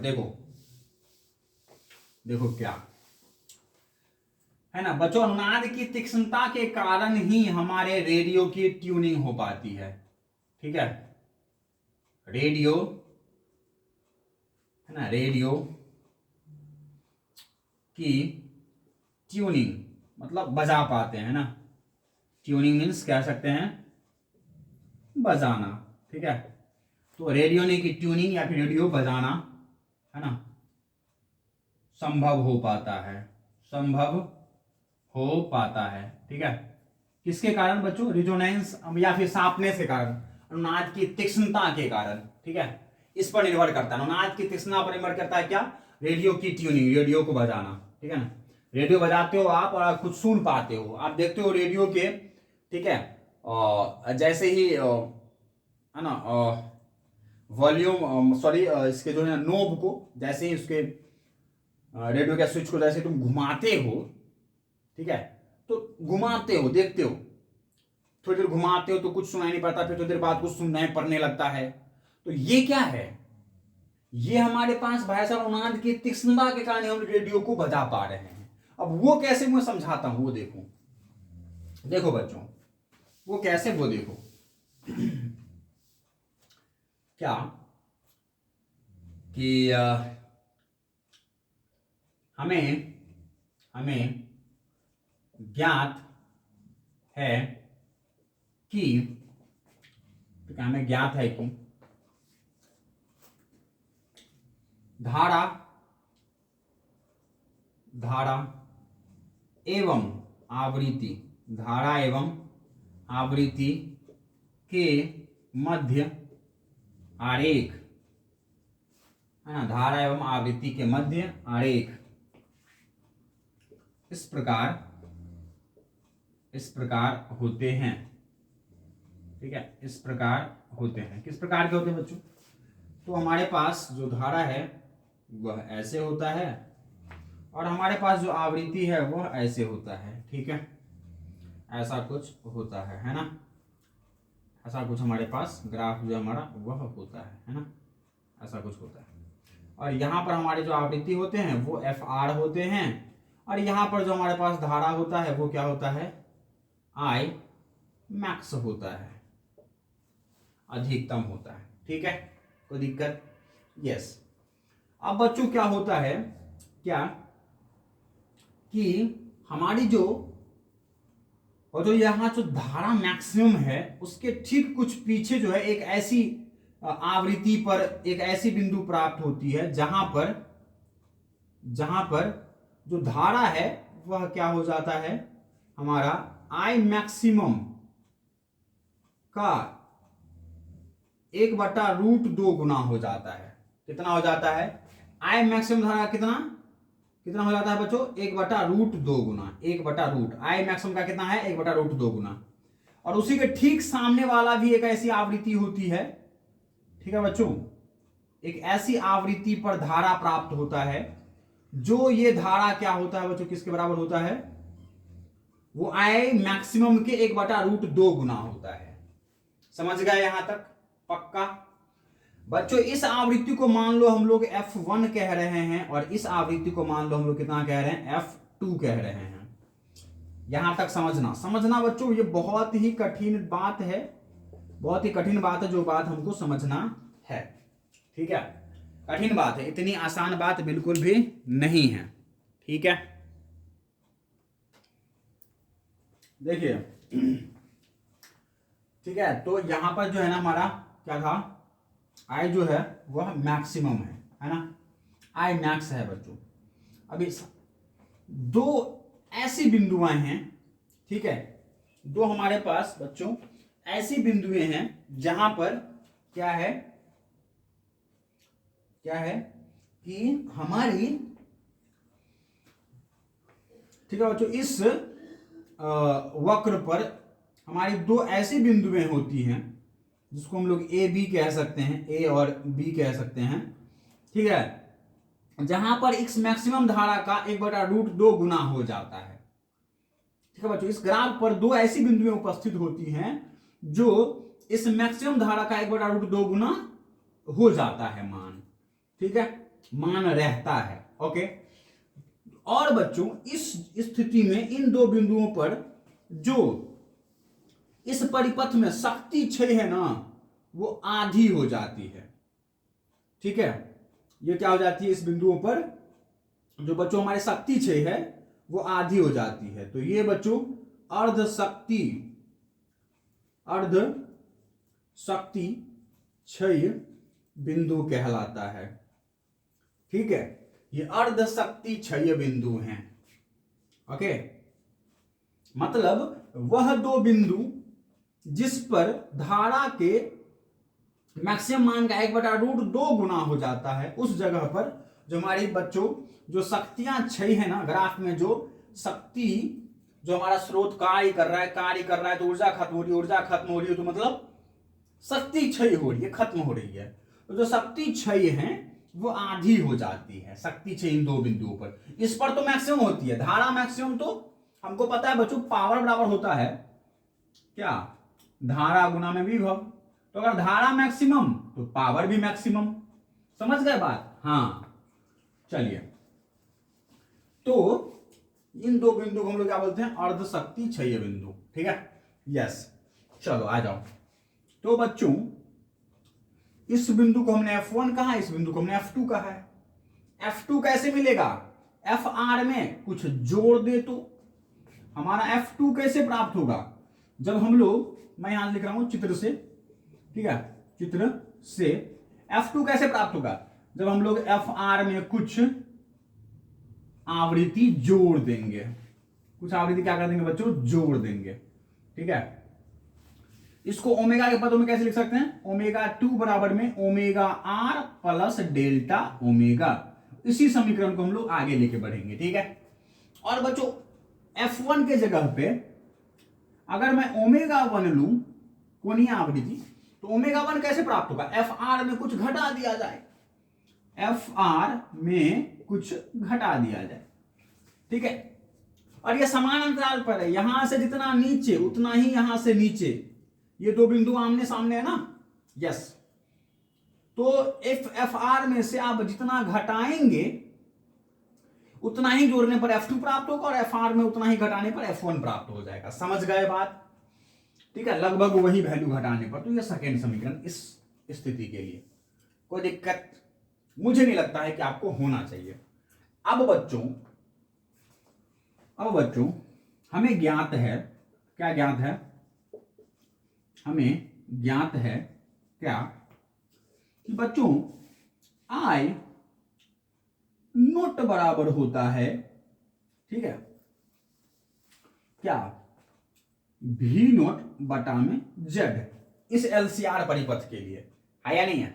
यस, कोई दिक्कत? और ये I नोट बच्चों और कुछ नहीं बल्कि I मैक्सिमम मान है, ये I मैक्स है, ये I नोट कुछ नहीं है बल्कि I मैक्स है। समझ गए आप बात? I मैक्स ही है। ठीक है, ओके, समझ गए। और बच्चों Z के जगह हम लोग क्या लिख सकते हैं, Z के जगह लिख सकते हैं सर जी, Z का जो ओरिजिनल फॉर्मूला होता है क्या, कि R² plus XL minus XC का होल स्क्वायर, है या नहीं है? यस, ठीक है। अब बच्चों ये हमारा थर्ड समीकरण, इस थर्ड को जो है अगर हम लोग सेकेंड समीकरण के लिए सॉल्व करें तो, ठीक है, समीकरण थर्ड को, समीकरण, ठीक है, थर्ड को समीकरण सेकेंड के लिए सॉल्व करें, समीकरण सेकेंड के लिए, ठीक है, हल करें तब क्या होगा, तो बच्चों यहां पर आई नोट की जगह क्या आ जाएगा भाई, आई नोट ही क्या मैं कह रहा हूं आपको, आई मैक्स। इस आई नोट को जो है ना मैं आई मैक्स की तरह ले रहा हूं, ये आई मैक्स ही हमारा क्या है, आई नोट के बराबर है, ठीक है।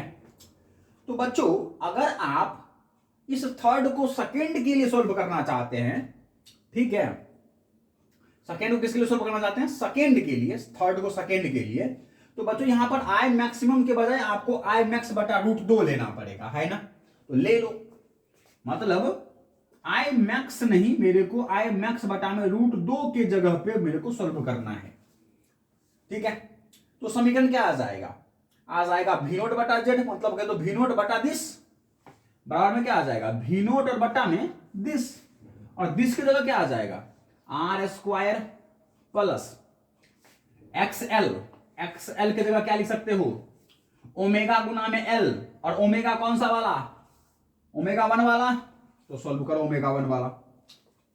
बच्चों सेकेंड के लिए हम लोग फर्स्ट के लिए सॉल्व करते हैं, ठीक है, फर्स्ट के लिए करो, फर्स्ट के लिए, ठीक है, फर्स्ट के लिए सॉल्व करो, ओके, समीकरण फर्स्ट के लिए सॉल्व करो। तो बच्चों यहां पर एक्सएल की जगह क्या लिख सकते हो, ओमेगा गुना में, ओमेगा कौन सा, ओमेगा 2 वाला, ठीक है, तो ओमेगा 2 गुना में एल माइनस एक्स सी की जगह क्या लिखना है, 1 बटा में ओमेगा सी, 1 बटा में ओमेगा का मतलब ओमेगा 2 और गुना में सी, और उसका क्या होल स्क्वायर, कोई दिक्कत नहीं होना चाहिए। बच्चों आप जानते हो आई मैक्स बराबर क्या होता है, या फिर आई नोट बराबर क्या होता है, आई का मैक्सिमम वैल्यू बच्चों कहां पर मिलेगा, तो जब हमारा V नोट बटा वैल्यू R होता है, बोलो हाँ या ना, अरे नहीं बताई क्या, आई का मैक्सिमम वैल्यू कब होता है, जब आई बराबर V नोट बटा R होता है, ठीक है, मैं लिख दूं यहां पर ब्रैकेट में, चूंकि आई का बच्चों वैल्यू मैक्सिमम कब होता है, जब हमारा आई नोट में आई मैक्स कब होता है, जब एफ आर होता है, और एफ आर का मतलब जेड बराबर मिनिमम, और जेड मिनिमम किसके बराबर, आर के बराबर है या नहीं है, यस। तो आई मैक्स के जगह मैं क्या लिखूंगा, V नोट बटा में R और बटा में √2 और बराबर क्या दिस, तो V नोट बटा में √R का square plus omega 2L minus 1 बट्टा में ओमेगा 2C और उसका क्या whole square, yes, V naught से V नोट कैंसिल है या नहीं है। अब मैं क्या करता हूं बच्चों कि इसको इधर ले आता हूं और इसको इधर ले जाता हूं, या फिर दोनों को ऊपर कर देता हूं, क्योंकि ऊपर वाला तो कट गया ना, तो नीचे वाले को ऊपर लेके चले जाओ, तो क्या हो जाएगा, ये ऊपर जाएगा तो हो जाएगा R√2 बराबर, ये ऊपर जाएगा तो क्या हो जाएगा, √R का square plus omega 2L minus omega 2L minus 1 बट्टा में ओमेगा 2C और उसका क्या होल स्क्वायर, ठीक है, और बट्टा में इसको ऊपर लेगा तो ये नीचे 1 आ जाएगा, 1 से भाग कर कोई फर्क नहीं पड़ेगा, ये 1 नीचे आएगा, भाग बढ़ गए कोई फर्क नहीं आएगा, ठीक है। अब बच्चों ऐसा करते हैं कि इधर रूट हटाने के लिए इधर स्क्वायर कर देते हैं, इसका स्क्वायर का मतलब क्या हो गया, √2 का स्क्वायर क्या हो जाएगा, √2 का स्क्वायर क्या हो जाएगा 2, और इधर रूट हट जाएगा, रूट हटने से क्या हो जाएगा, इधर आ जाएगा R² plus omega 2L minus 1 बट्टा में ओमेगा 2C और उसका क्या होल स्क्वायर, है ना, यस। क्या यस आपके कैमरे में विजिबल है, यस। तो फटाफट आप ये स्क्रीनशॉट ले लीजिए ताकि मैं ऐसे मिटाऊं, इन सबको मिटा दूं, मिटा दिए जाए बच्चों, चलो।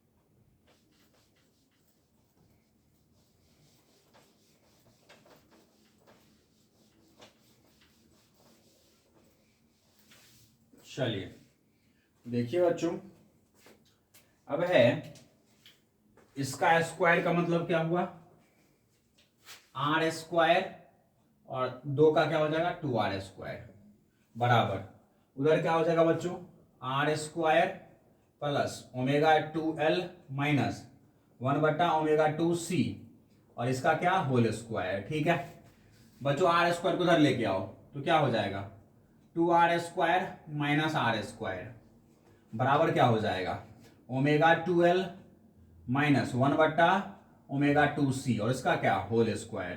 ठीक है, कोई दिक्कत नहीं, पक्का। चलो बच्चों, 2r स्क्वायर में से आर स्क्वायर घटाओगे तो क्या आंसर आएगा, केवल आर स्क्वायर बचेगा। इधर क्या हो जाएगा ओमेगा 2l माइनस 1/ओमेगा 2c, और इसका क्या होल स्क्वायर।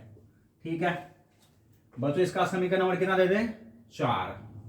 ठीक है, समीकरण 4 में समीकरण 1 रखने पर, समीकरण 1 रखने पर, समीकरण 1 को ला के रख दो बच्चों, तो क्या हो जाएगा, हो जाएगा आर स्क्वायर बराबर ओमेगा 2 की जगह क्या लाओगे ओमेगा 2 बराबर था बच्चों omega R plus delta omega, था है या नहीं है बोलो।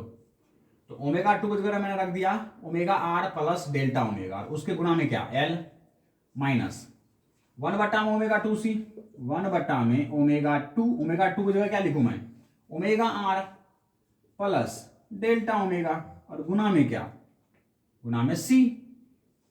ठीक है, और इन सब का क्या होल स्क्वायर, है या नहीं है। चलो अब देखो आर स्क्वायर बराबर, अब बच्चों क्या किया जाए ये बताओ। ऐसा करते हैं हम लोग, ओमेगा आर को कॉमन ले लेते हैं, यहां से ओमेगा आर कॉमन लेंगे तो ये एल के साथ गुना हो जाएगा, और अंदर क्या बचेगा, यहां बचेगा 1 प्लस, और यहां ओमेगा आर क्या हो जाएगा डिवाइड, तो डेल्टा ओमेगा और बटा में ओमेगा आर, कोई दिक्कत, माइनस 1 में omega R common, omega R C के साथ गुना हो जाएगा, अंदर क्या बचेगा 1 प्लस, और ऊपर डेल्टा ओमेगा, और बटा में ओमेगा आर कॉमन लिया था तो नीचे आ जाएगा, कोई दिक्कत। और इन सब का क्या बच्चों होल स्क्वायर। मुझे नहीं लगता यहां तक आपको कोई दिक्कत होना चाहिए। ठीक है, चलो यहां तक कोई दिक्कत आपको नहीं है। अब देखो बच्चों, अब क्या करते हैं हम लोग कि ओमेगा आर गुना में एल, ठीक है 1 प्लस डेल्टा ओमेगा और बटा में ओमेगा आर, ओमेगा आर। ठीक है, ओके। उसके बाद है बच्चों हमारा 1 माइनस, बच्चों 1 में ओमेगा आर सी को हम लोग सीधा ओमेगा आर गुना में एल लिख सकते हैं, ओमेगा आर और गुना में एल के बराबर लिख सकते हैं। कैसे, क्योंकि हमको बच्चों पता है अनुनाद की स्थिति में, ठीक है अनुनाद की स्थिति में क्या होता है 1 में ओमेगा आर एल, ये ओमेगा आर एल क्या है अनुनाद की स्थिति ही तो है, तो ये सॉरी सी किसके बराबर होगा, ये होगा बच्चों ओमेगा आर गुना में एल के बराबर। ये बात पता है आपको, क्या पता है ये बात आपको, बोलिए, इसीलिए मैंने यहां लिख दिया 1 में ओमेगा आर सी की जगह मैं क्या लिख सकता हूं सीधा ओमेगा आर गुना में एल, क्योंकि 1 में ओमेगा आर सी बराबर होता है ओमेगा आर एल के। ये कौन कहता है अनुनाद की स्थिति कहता है। कैसे, एक्स सी बराबर होता है एक्स एल के, ये बात तो आप जानते हो ना। यस, चलो आ जाओ, और बटा में क्या हो जाएगा बच्चों दिस 1 प्लस डेल्टा ओमेगा और बटा में क्या ओमेगा आर, और है या नहीं है, नीचे बच जाएगा ये, और इन सब का क्या होल स्क्वायर। कोई दिक्कत नहीं होना चाहिए। चलो फटाफट यहां तक स्क्रीनशॉट ले लो ताकि मैं आगे मिटाऊं तो ये प्रॉब्लम नहीं हो, ये मैं मिटा रहा हूं, है ना। चलो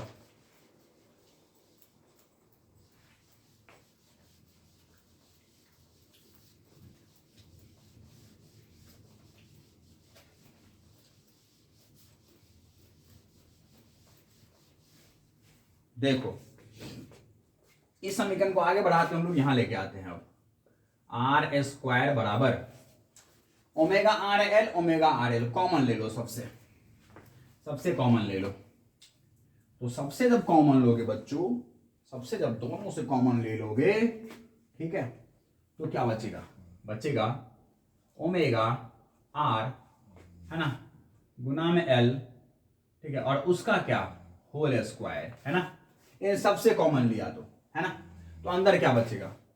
अंदर बचेगा हमारा 1 प्लस डेल्टा ओमेगा, 1 प्लस, ठीक है, 1 प्लस डेल्टा ओमेगा बटा में omega R, 1 plus delta omega बटा में ओमेगा आर, ठीक है, और फिर माइनस हो जाएगा 1 बटा में, ठीक है, 1 प्लस डेल्टा ओमेगा और बटा में ओमेगा आर, है ना, यही होगा।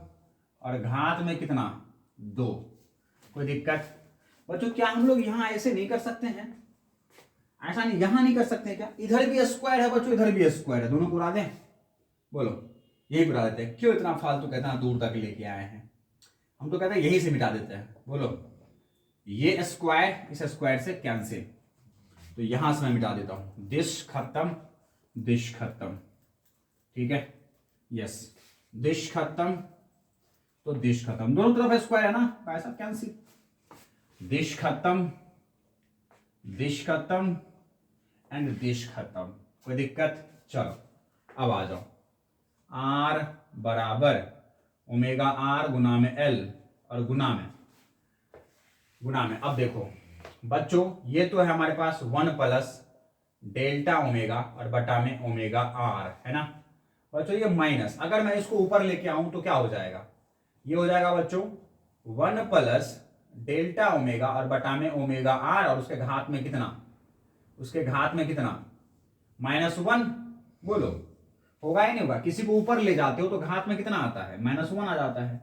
तो ओमेगा आर और गुना में एल, अंदर है मेरे पास 1 प्लस डेल्टा ओमेगा और बटा में ओमेगा आर। बच्चों इसका जो वैल्यू है ना, वो किसके बराबर आ जाएगा? ये बड़ी कोष्टक मैंने क्यों कर दिया?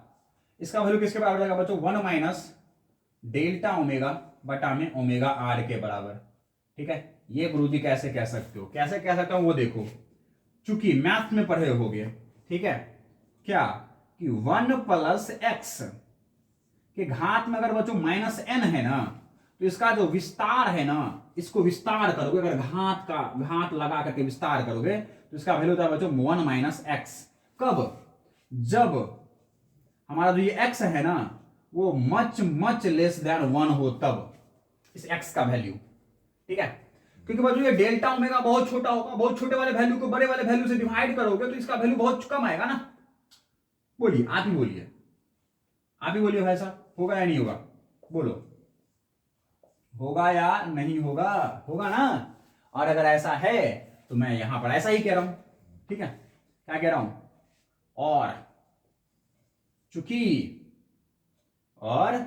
चूंकि यहां पे जो हमारा वैल्यू है डेल्टा ओमेगा और बटा में ओमेगा आर, वो क्या है? वो मच लेस देन 1 है, ठीक है। ये दोनों बात मैं कह रहा हूं। ये तो मैंने फॉर्मूला दे दिया आपको, ये तो हमको, ये मैंने आपको सूत्र दे दिया, ठीक है, ये तो सूत्र दे दिया आपको, ठीक है। और ये मैंने इसके जगह पे ये क्यों आया, उसका सूत्र मैंने यहां दे दिया, ठीक है, कि डेल्टा ओमेगा बटा में omega R much less than 1 है, इसलिए, ठीक है, इसलिए जो है वो क्या आ जाएगा? 1 प्लस डेल्टा ओमेगा बटा में ओमेगा आर के घात में -1 का वैल्यू किसके बराबर हो जाएगा? 1 माइनस डेल्टा ओमेगा बटा में ओमेगा आर के। ये कौन कहता है? वो ये सूत्र कहता है। अगर ये वाला वैल्यू जो है ना हमारा मच लेस देन 1 है, मैंने पहले कह दिया डेल्टा ओमेगा, ये वाला जो वैल्यू है डेल्टा ओमेगा बटा में omega R much less than 1 है, तब इसका विस्तार क्या होगा? 1 माइनस एक्स। एक्स किसको माना है हमने? डेल्टा ओमेगा बटा में ओमेगा आर को। क्या ये बात समझ में आई आपको? बताइए, फटाफट बताइए मुझे, बोलिए फटाफट बोलिए, क्या समझ में आई ये बात? चलो आगे बढ़ो। तो ये तो हमारा क्या था? सूत्र था। तो अब यहाँ पे क्या आ जाएगा, ठीक है। ये तो हमारा यहाँ पर क्या था, ये हमने सूत्र लगाया था, ठीक है। ये हमने इस पूरे को सूत्र लगाया था, ठीक है। ये पूरा हमारा क्या था, यहाँ पे सूत्र की बात थी, है ना। तो अब यहाँ पे क्या आ जाएगा, यहाँ आ जाएगा आर बराबर क्या, omega R L. Omega R L अंदर क्या हो जाएगा, अंदर हो जाएगा। अब इस दोनों को जोड़ दो, -1 + 1 कितना हो गया, 0। ये प्लस में है, माइनस माइनस कितना हो जाएगा, प्लस। तो डेल्टा ओमेगा बटा में ओमेगा आर, और ये प्लस वाला डेल्टा ओमेगा बटा में ओमेगा आर कितना हो जाएगा, 2 डेल्टा ओमेगा बटा में ओमेगा आर के बराबर। कोई दिक्कत, बोलो बोलो, कोई दिक्कत नहीं ना।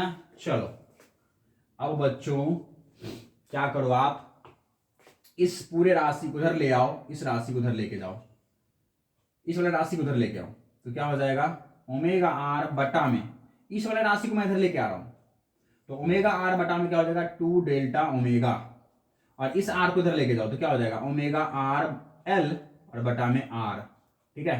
ये देखो कुछ प्राप्त हुआ है आपको, ये देखो हुआ है क्या बच्चों, ये जो है ना, हम इसी को हम लोग कहते हैं बच्चों, क्या पता है आपको, इसको हम लोग बोलते हैं अनुनाद तीक्ष्णता।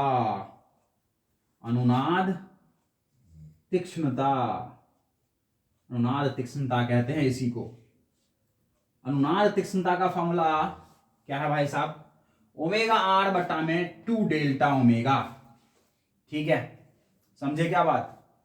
या फिर बच्चों हम लोग ये जो ओमेगा आर गुना में एल बटा में आर है ना, उसको हम लोग क्या कहते हैं पता है आपको, विशेषता गुणांक। विशेषता गुणांक, इसको हम लोग विशेषता गुणांक कहते हैं। इंग्लिश में क्या बोलते हैं पता है, इसको हम लोग क्वालिटी फैक्टर कहते हैं। क्या कहते हैं, क्वालिटी फैक्टर, ठीक है, यस, ओके। स्क्रीनशॉट ले लीजिए फटाफट, हम लोग इसके आगे बढ़ेंगे। ले लीजिए फटाफट स्क्रीनशॉट, ले लिए। चलिए इस डेरिवेशन को अंतिम प्रारूप देते हैं, चिंता मत कीजिए, हम लोग अंतिम सिरे पर आ चुके हैं, क्लास की मिटा दिया जाए। चलिए इसको मिटा देते हैं।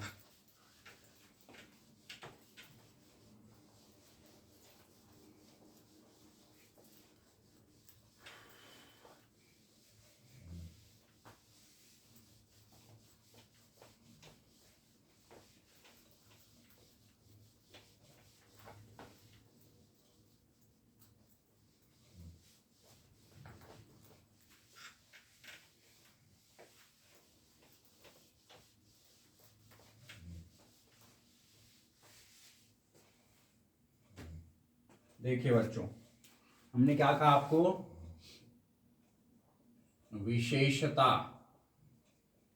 है ना, विशेषता गुणांक क्या होता है, या तो आप कह लो, है ना, विशेषता गुणांक हम लोग बच्चों क्यू से दिखाते हैं। क्यों, क्योंकि इसको विशेषता गुणांक इंग्लिश में बोलते हैं क्वालिटी फैक्टर।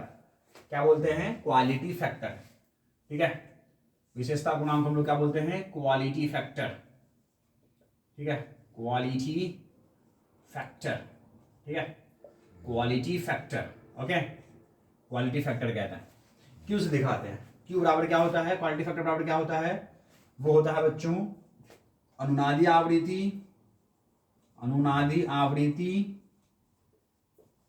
और बट्टा में, बट्टा में क्या, बटा में होता है क्या, ओह क्या,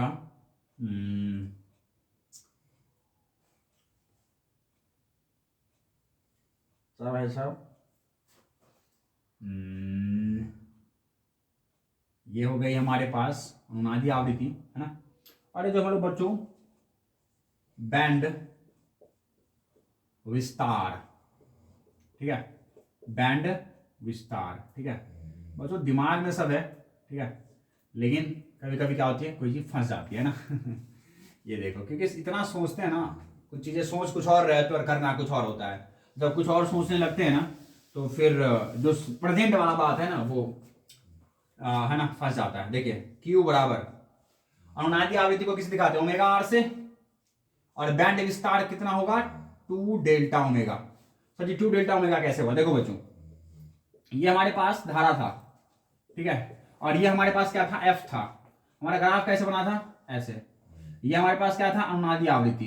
इसके एक बिंदु पर क्या था, जहां पर आई मैक्सिमम का 1/√2 गुना था। इसी के ठीक सामने क्या था, एक ऐसी बिंदु जहां पर हमारा मैक्सिमम धारा का आई मैक्स का क्या था, 1/√2 गुना, 1/√2 गुना, है या नहीं है।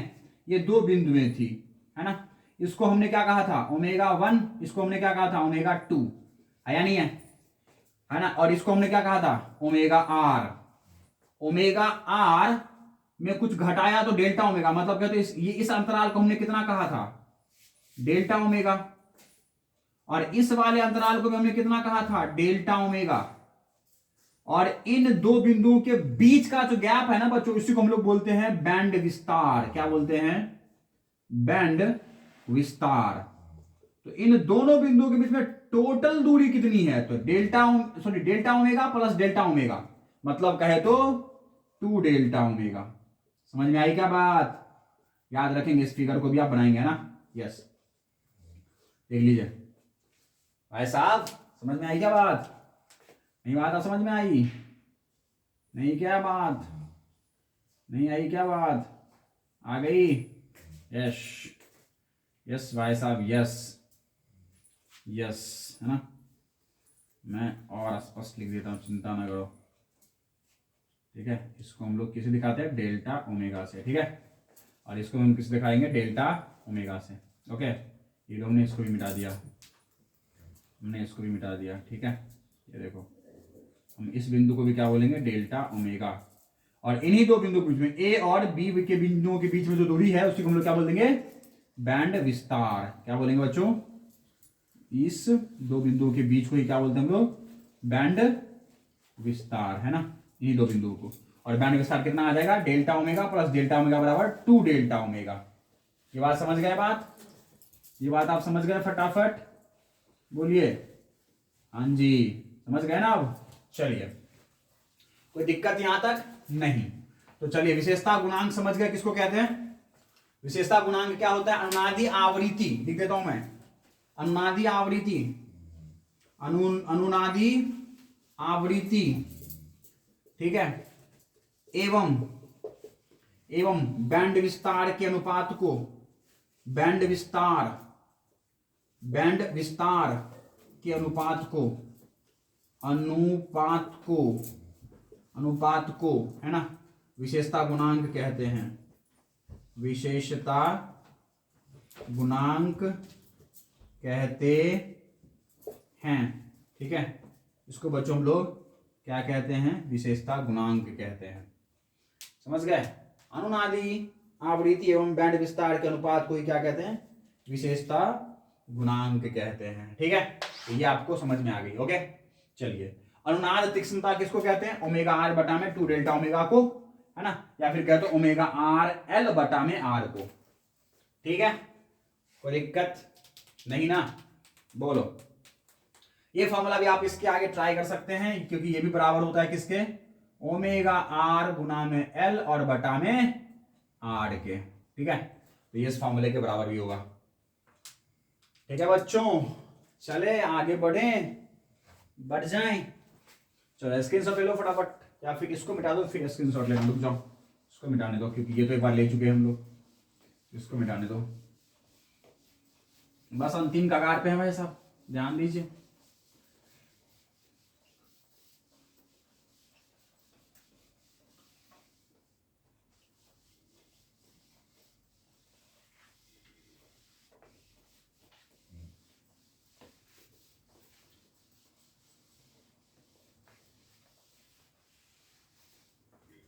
देखिए बच्चों, क्या है,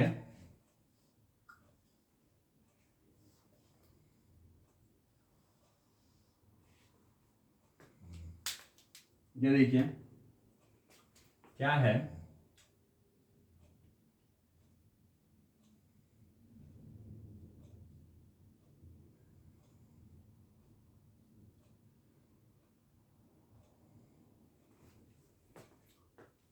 ये फ्रीक्वेंसी है ना, और ये हमारा धारा, ठीक है, समझिएगा। बच्चों जब हम लोग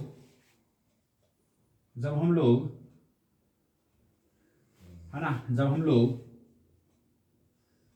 या आई मैक्स कह लीजिए, है ना, तो जब हम लोग बच्चों आवृत्ति बदलते हैं, क्या करते हैं, आवृत्ति बदलते हैं, है ना, हम देखते हैं कि अपने रेडियो में हम अपने जैसे ही स्विच को चेंज करते हैं तो हम क्या कर रहे होते हैं, हम लोग इसके वैल्यू को बदल रहे होते हैं, ठीक है।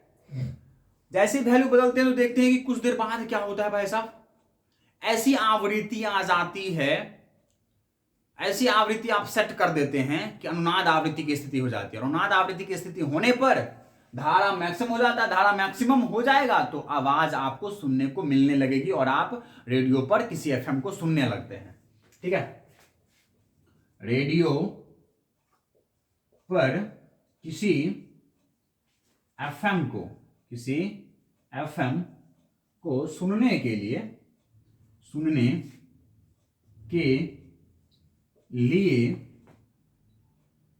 उस एफएम के लिए अनुनादी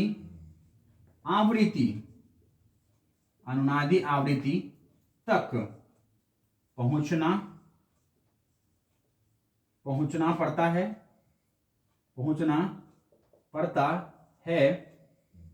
जिस पर धारा का मान, आपको पता है बच्चों अनुनादी आवृत्ति पर धारा का मान क्या होगा, मैक्सिमम, है ना। तो धारा का मान अधिकतम होते ही वह एफएम की आवाज सुनाई पड़ती है, ठीक है। समझिएगा भाई साहब, क्या होता है बच्चों कि हम लोग जैसे रेडियो में देखते हैं तो देखते हैं कि हम लोग क्या होता है कि मान लो एक जो है ना जयपुर एफएम है, ठीक है, एक जयपुर एफएम है, एक हमारे पास मान लो कि आमेर एफएम है, ठीक है, एक आमेर एफएम है, ठीक है, एक मान लो भाई साहब हमारे पास कूकस एफएम है, ठीक है, एक कूकस एफएम है, ठीक है। बच्चों जयपुर एफएम मान लो कि हमारे जो हैं वो 98.8 पर पकड़ रहा है। आमेर एफएम मान लो कि ये हमारे जो हैं ये 99.4 एफएम पे पकड़ता है, ठीक है, ये 98.8 हर्ट्ज पे पकड़ रहा है, ये 99.4 हर्ट्ज पे पकड़ रहा है। ये कूकस एफएम मान लो कि ये हमारे पास 101.3 पे हर्ट्ज पे पकड़ रहा है, ठीक है। तो बच्चों जैसे आपने घड़ी है ना रेडियो के स्विच को बढ़ाते हो तो बढ़ाने पर क्या होता है कि जैसे ही आप 98.8 हर्ट्ज की फ्रीक्वेंसी पर पहुंच जाते हो तो उस पर पहुंचते ही आप अनुनादी आवृत्ति पे पहुंच गए, और अनुनादी आवृत्ति पर जैसे ही पहुंच गए तो उसका धारा मैक्सिमम हो गया, तो वो एफएम सुनाने लगा, ठीक है। समझ गए बात। जैसे ही बच्चों अब थोड़ा सा आगे बढ़ाए तो आप अपने स्विच को जैसे ही आगे बढ़ाए तो आपने कहीं ना कहीं आवृत्ति को आगे बढ़ाया, तो इस एफएम का जो धारा है वो कमने लगा। जैसे ही घटने लगा तो ये एफएम अब सुनाई नहीं देने लगी, और अब आप आगे बढ़ने लगे, अब इस एफएम के नजदीक जाने लगे। जैसे ही बच्चों अब आप इस 99.4 हर्ट्ज को अगर आपने हासिल कर लिया, ठीक है, मतलब मान लो कि ये रेडियो का जो है ना ये धारा ऐसे है, तो इस रेडियो जैसी फ्रीक्वेंसी यहां पे कौन सा फ्रीक्वेंसी था 98.8 हर्ट्ज, है ना। जैसे आपने फ्रीक्वेंसी को 98.8 से आगे बढ़ाया वैसे ही क्या हुआ, धारा कमने लगा, है या नहीं है। तो ये एफएम सुनाई नहीं देने लगा आपको, है या नहीं है।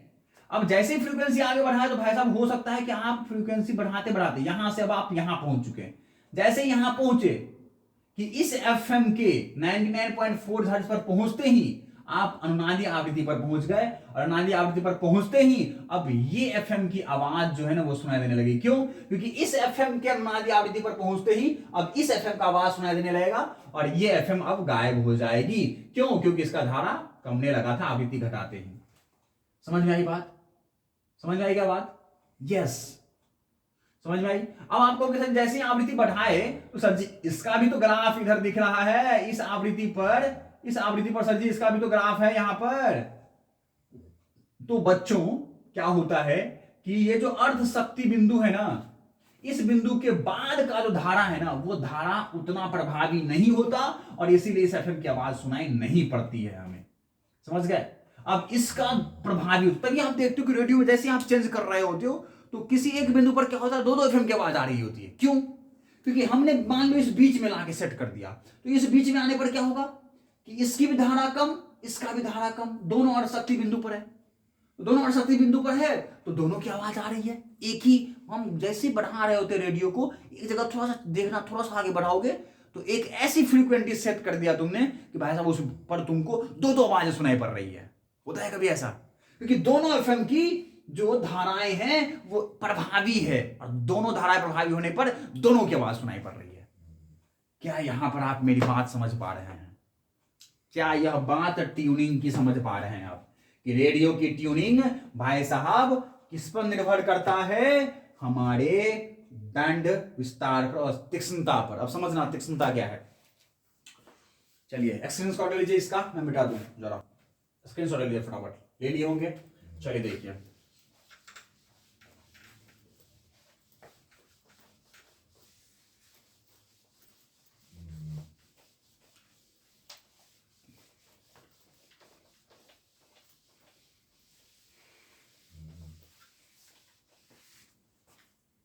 देखिए बच्चों,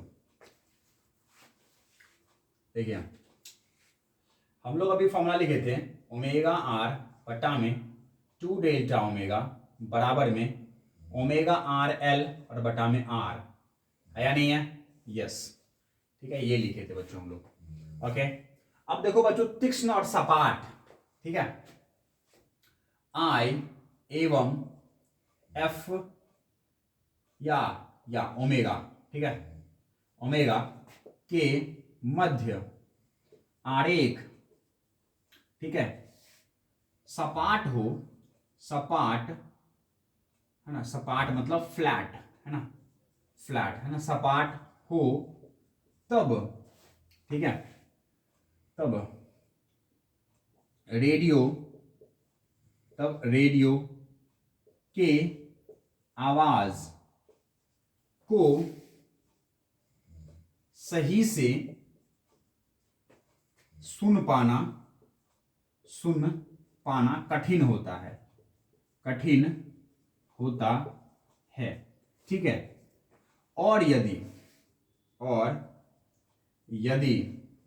ठीक है, आई एवं, ठीक है, आई एवं ओमेगा के मध्य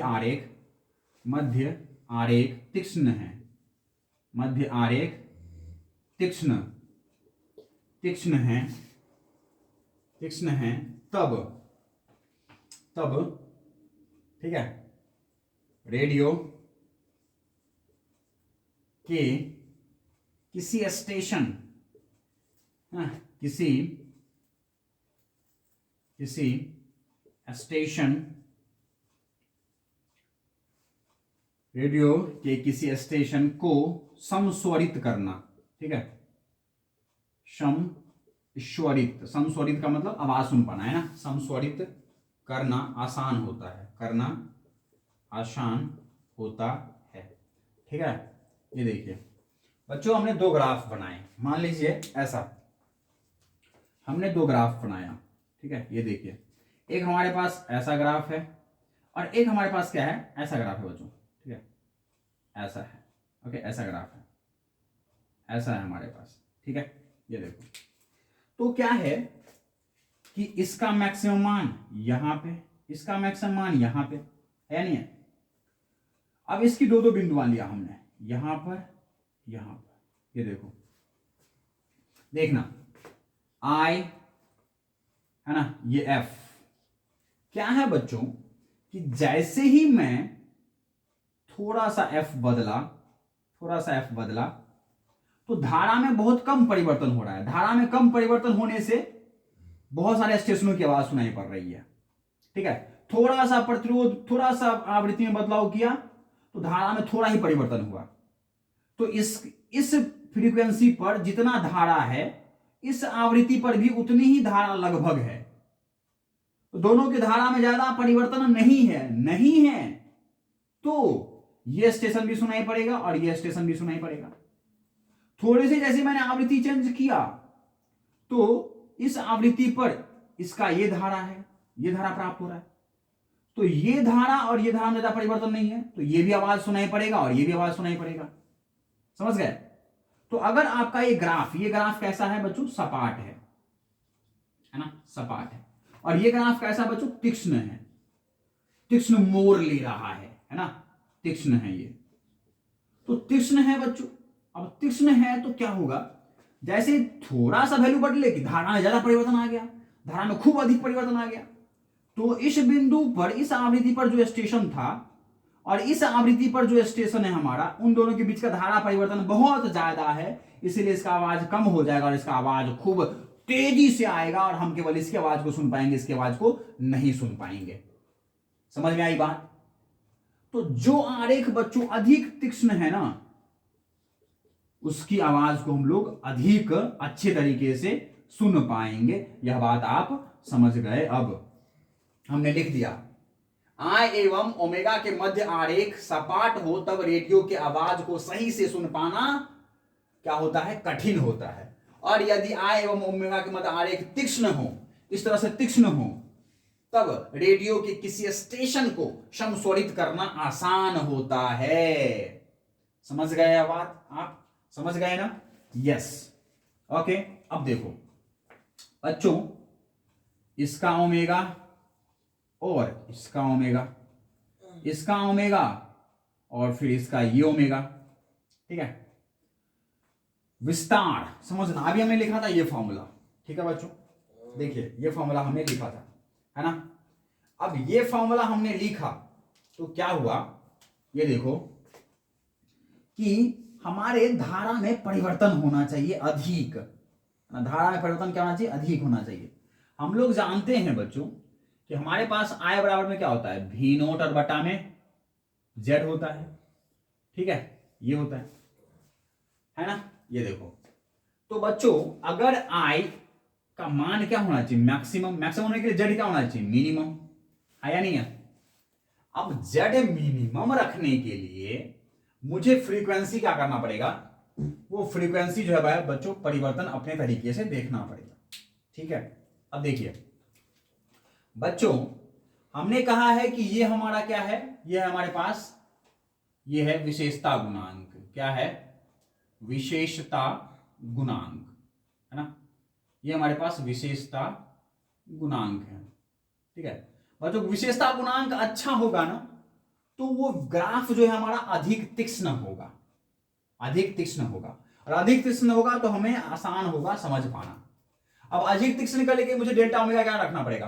कम रखना पड़ेगा। डेल्टा ओमेगा क्या रखना पड़ेगा बच्चों? कम रखना पड़ेगा, है या नहीं है?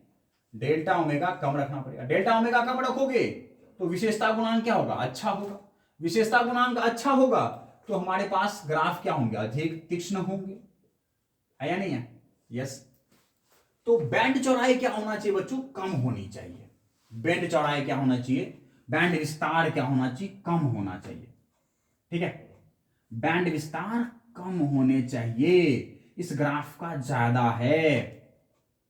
बैंड विस्तार क्या है? ज्यादा है। अगर ग्राफ तीक्ष्ण होंगे, जितना ये ऊपर जाएगा और जल्दी से नीचे गिर जाएगा, जितना ये तीक्ष्ण होने के लिए बैंड विस्तार कम से कम होनी चाहिए, है ना।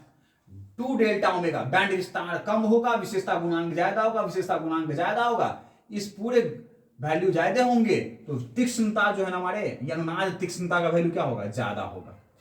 समझ रहे हैं आप? बोलिए। पक्का, एकदम पक्का।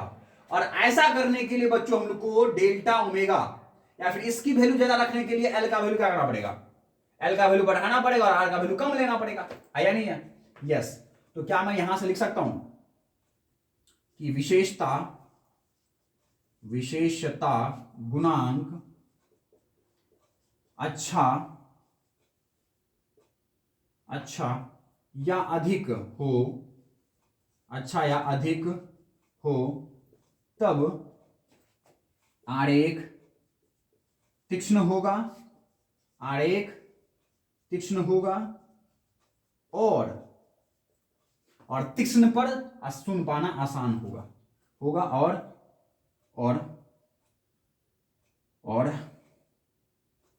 समस्वरित करना आसान होगा, समस्वरित करना आसान होगा, है या नहीं है? यस, समस्वरित करना क्या होगा? आसान होगा। कोई दिक्कत? यस। चलो, अब है बच्चों कि विशेषता गुणांक अच्छा करने के लिए, अधिक होने के लिए डेल्टा ओमेगा क्या होना चाहिए? बैंड चौड़ाई क्या होना चाहिए? और ठीक है, इसके लिए बैंड विस्तार कम होना चाहिए, बैंड विस्तार कम होना चाहिए, ठीक है। और इस बैंड विस्तार को कम रखने के लिए क्या करना पड़ेगा, या फिर इसका पूरा वैल्यू क्या रखना पड़ेगा? ज्यादा रखने के लिए एल का वैल्यू ज्यादा लो और आर का वैल्यू कम लो, ठीक है। तो इसके लिए एल को बढ़ाते हैं तथा आर को कम करते हैं, ठीक है। ये लो बच्चों, टॉपिक आपका खत्म कर दिया हमने, ठीक है। क्या आपको दिख रही है सब कुछ? यस, ठीक है ना। चलिए, तो फटाफट आप स्क्रीनशॉट ले लीजिए, ठीक है बच्चों। और हम लोग आज की क्लास यही खत्म करते हैं। बहुत मेहनत से मैंने इसको समझाने की कोशिश की है। अगर आपको समझ में आया हो तो लुत्फ उठाएं, नहीं समझ में आया तो आई एम सॉरी, ठीक है। आपको निराश जाना पड़ रहा है, ठीक है। नेक्स्ट टाइम मिलते हैं बच्चों। टिल देन आप हमारे साथ बने रहें, ठीक है। अगली बार अगले एक अच्छे टॉपिक के साथ दोबारा मिलेंगे, ये हमारी कामना है, ठीक है। आपसे जो है अनुरोध है, ठीक है। दोबारा मिलते हैं। टिल देन अपना ख्याल रखिए, अपनों का ख्याल रखिए, अपने घर वालों का ख्याल रखिए, माता पिता के का आदर करें, कहना माने, खुश रहें, पढ़ाई करते रहें। अगली बार मिलते हैं। Till then bye bye, good night and thank you.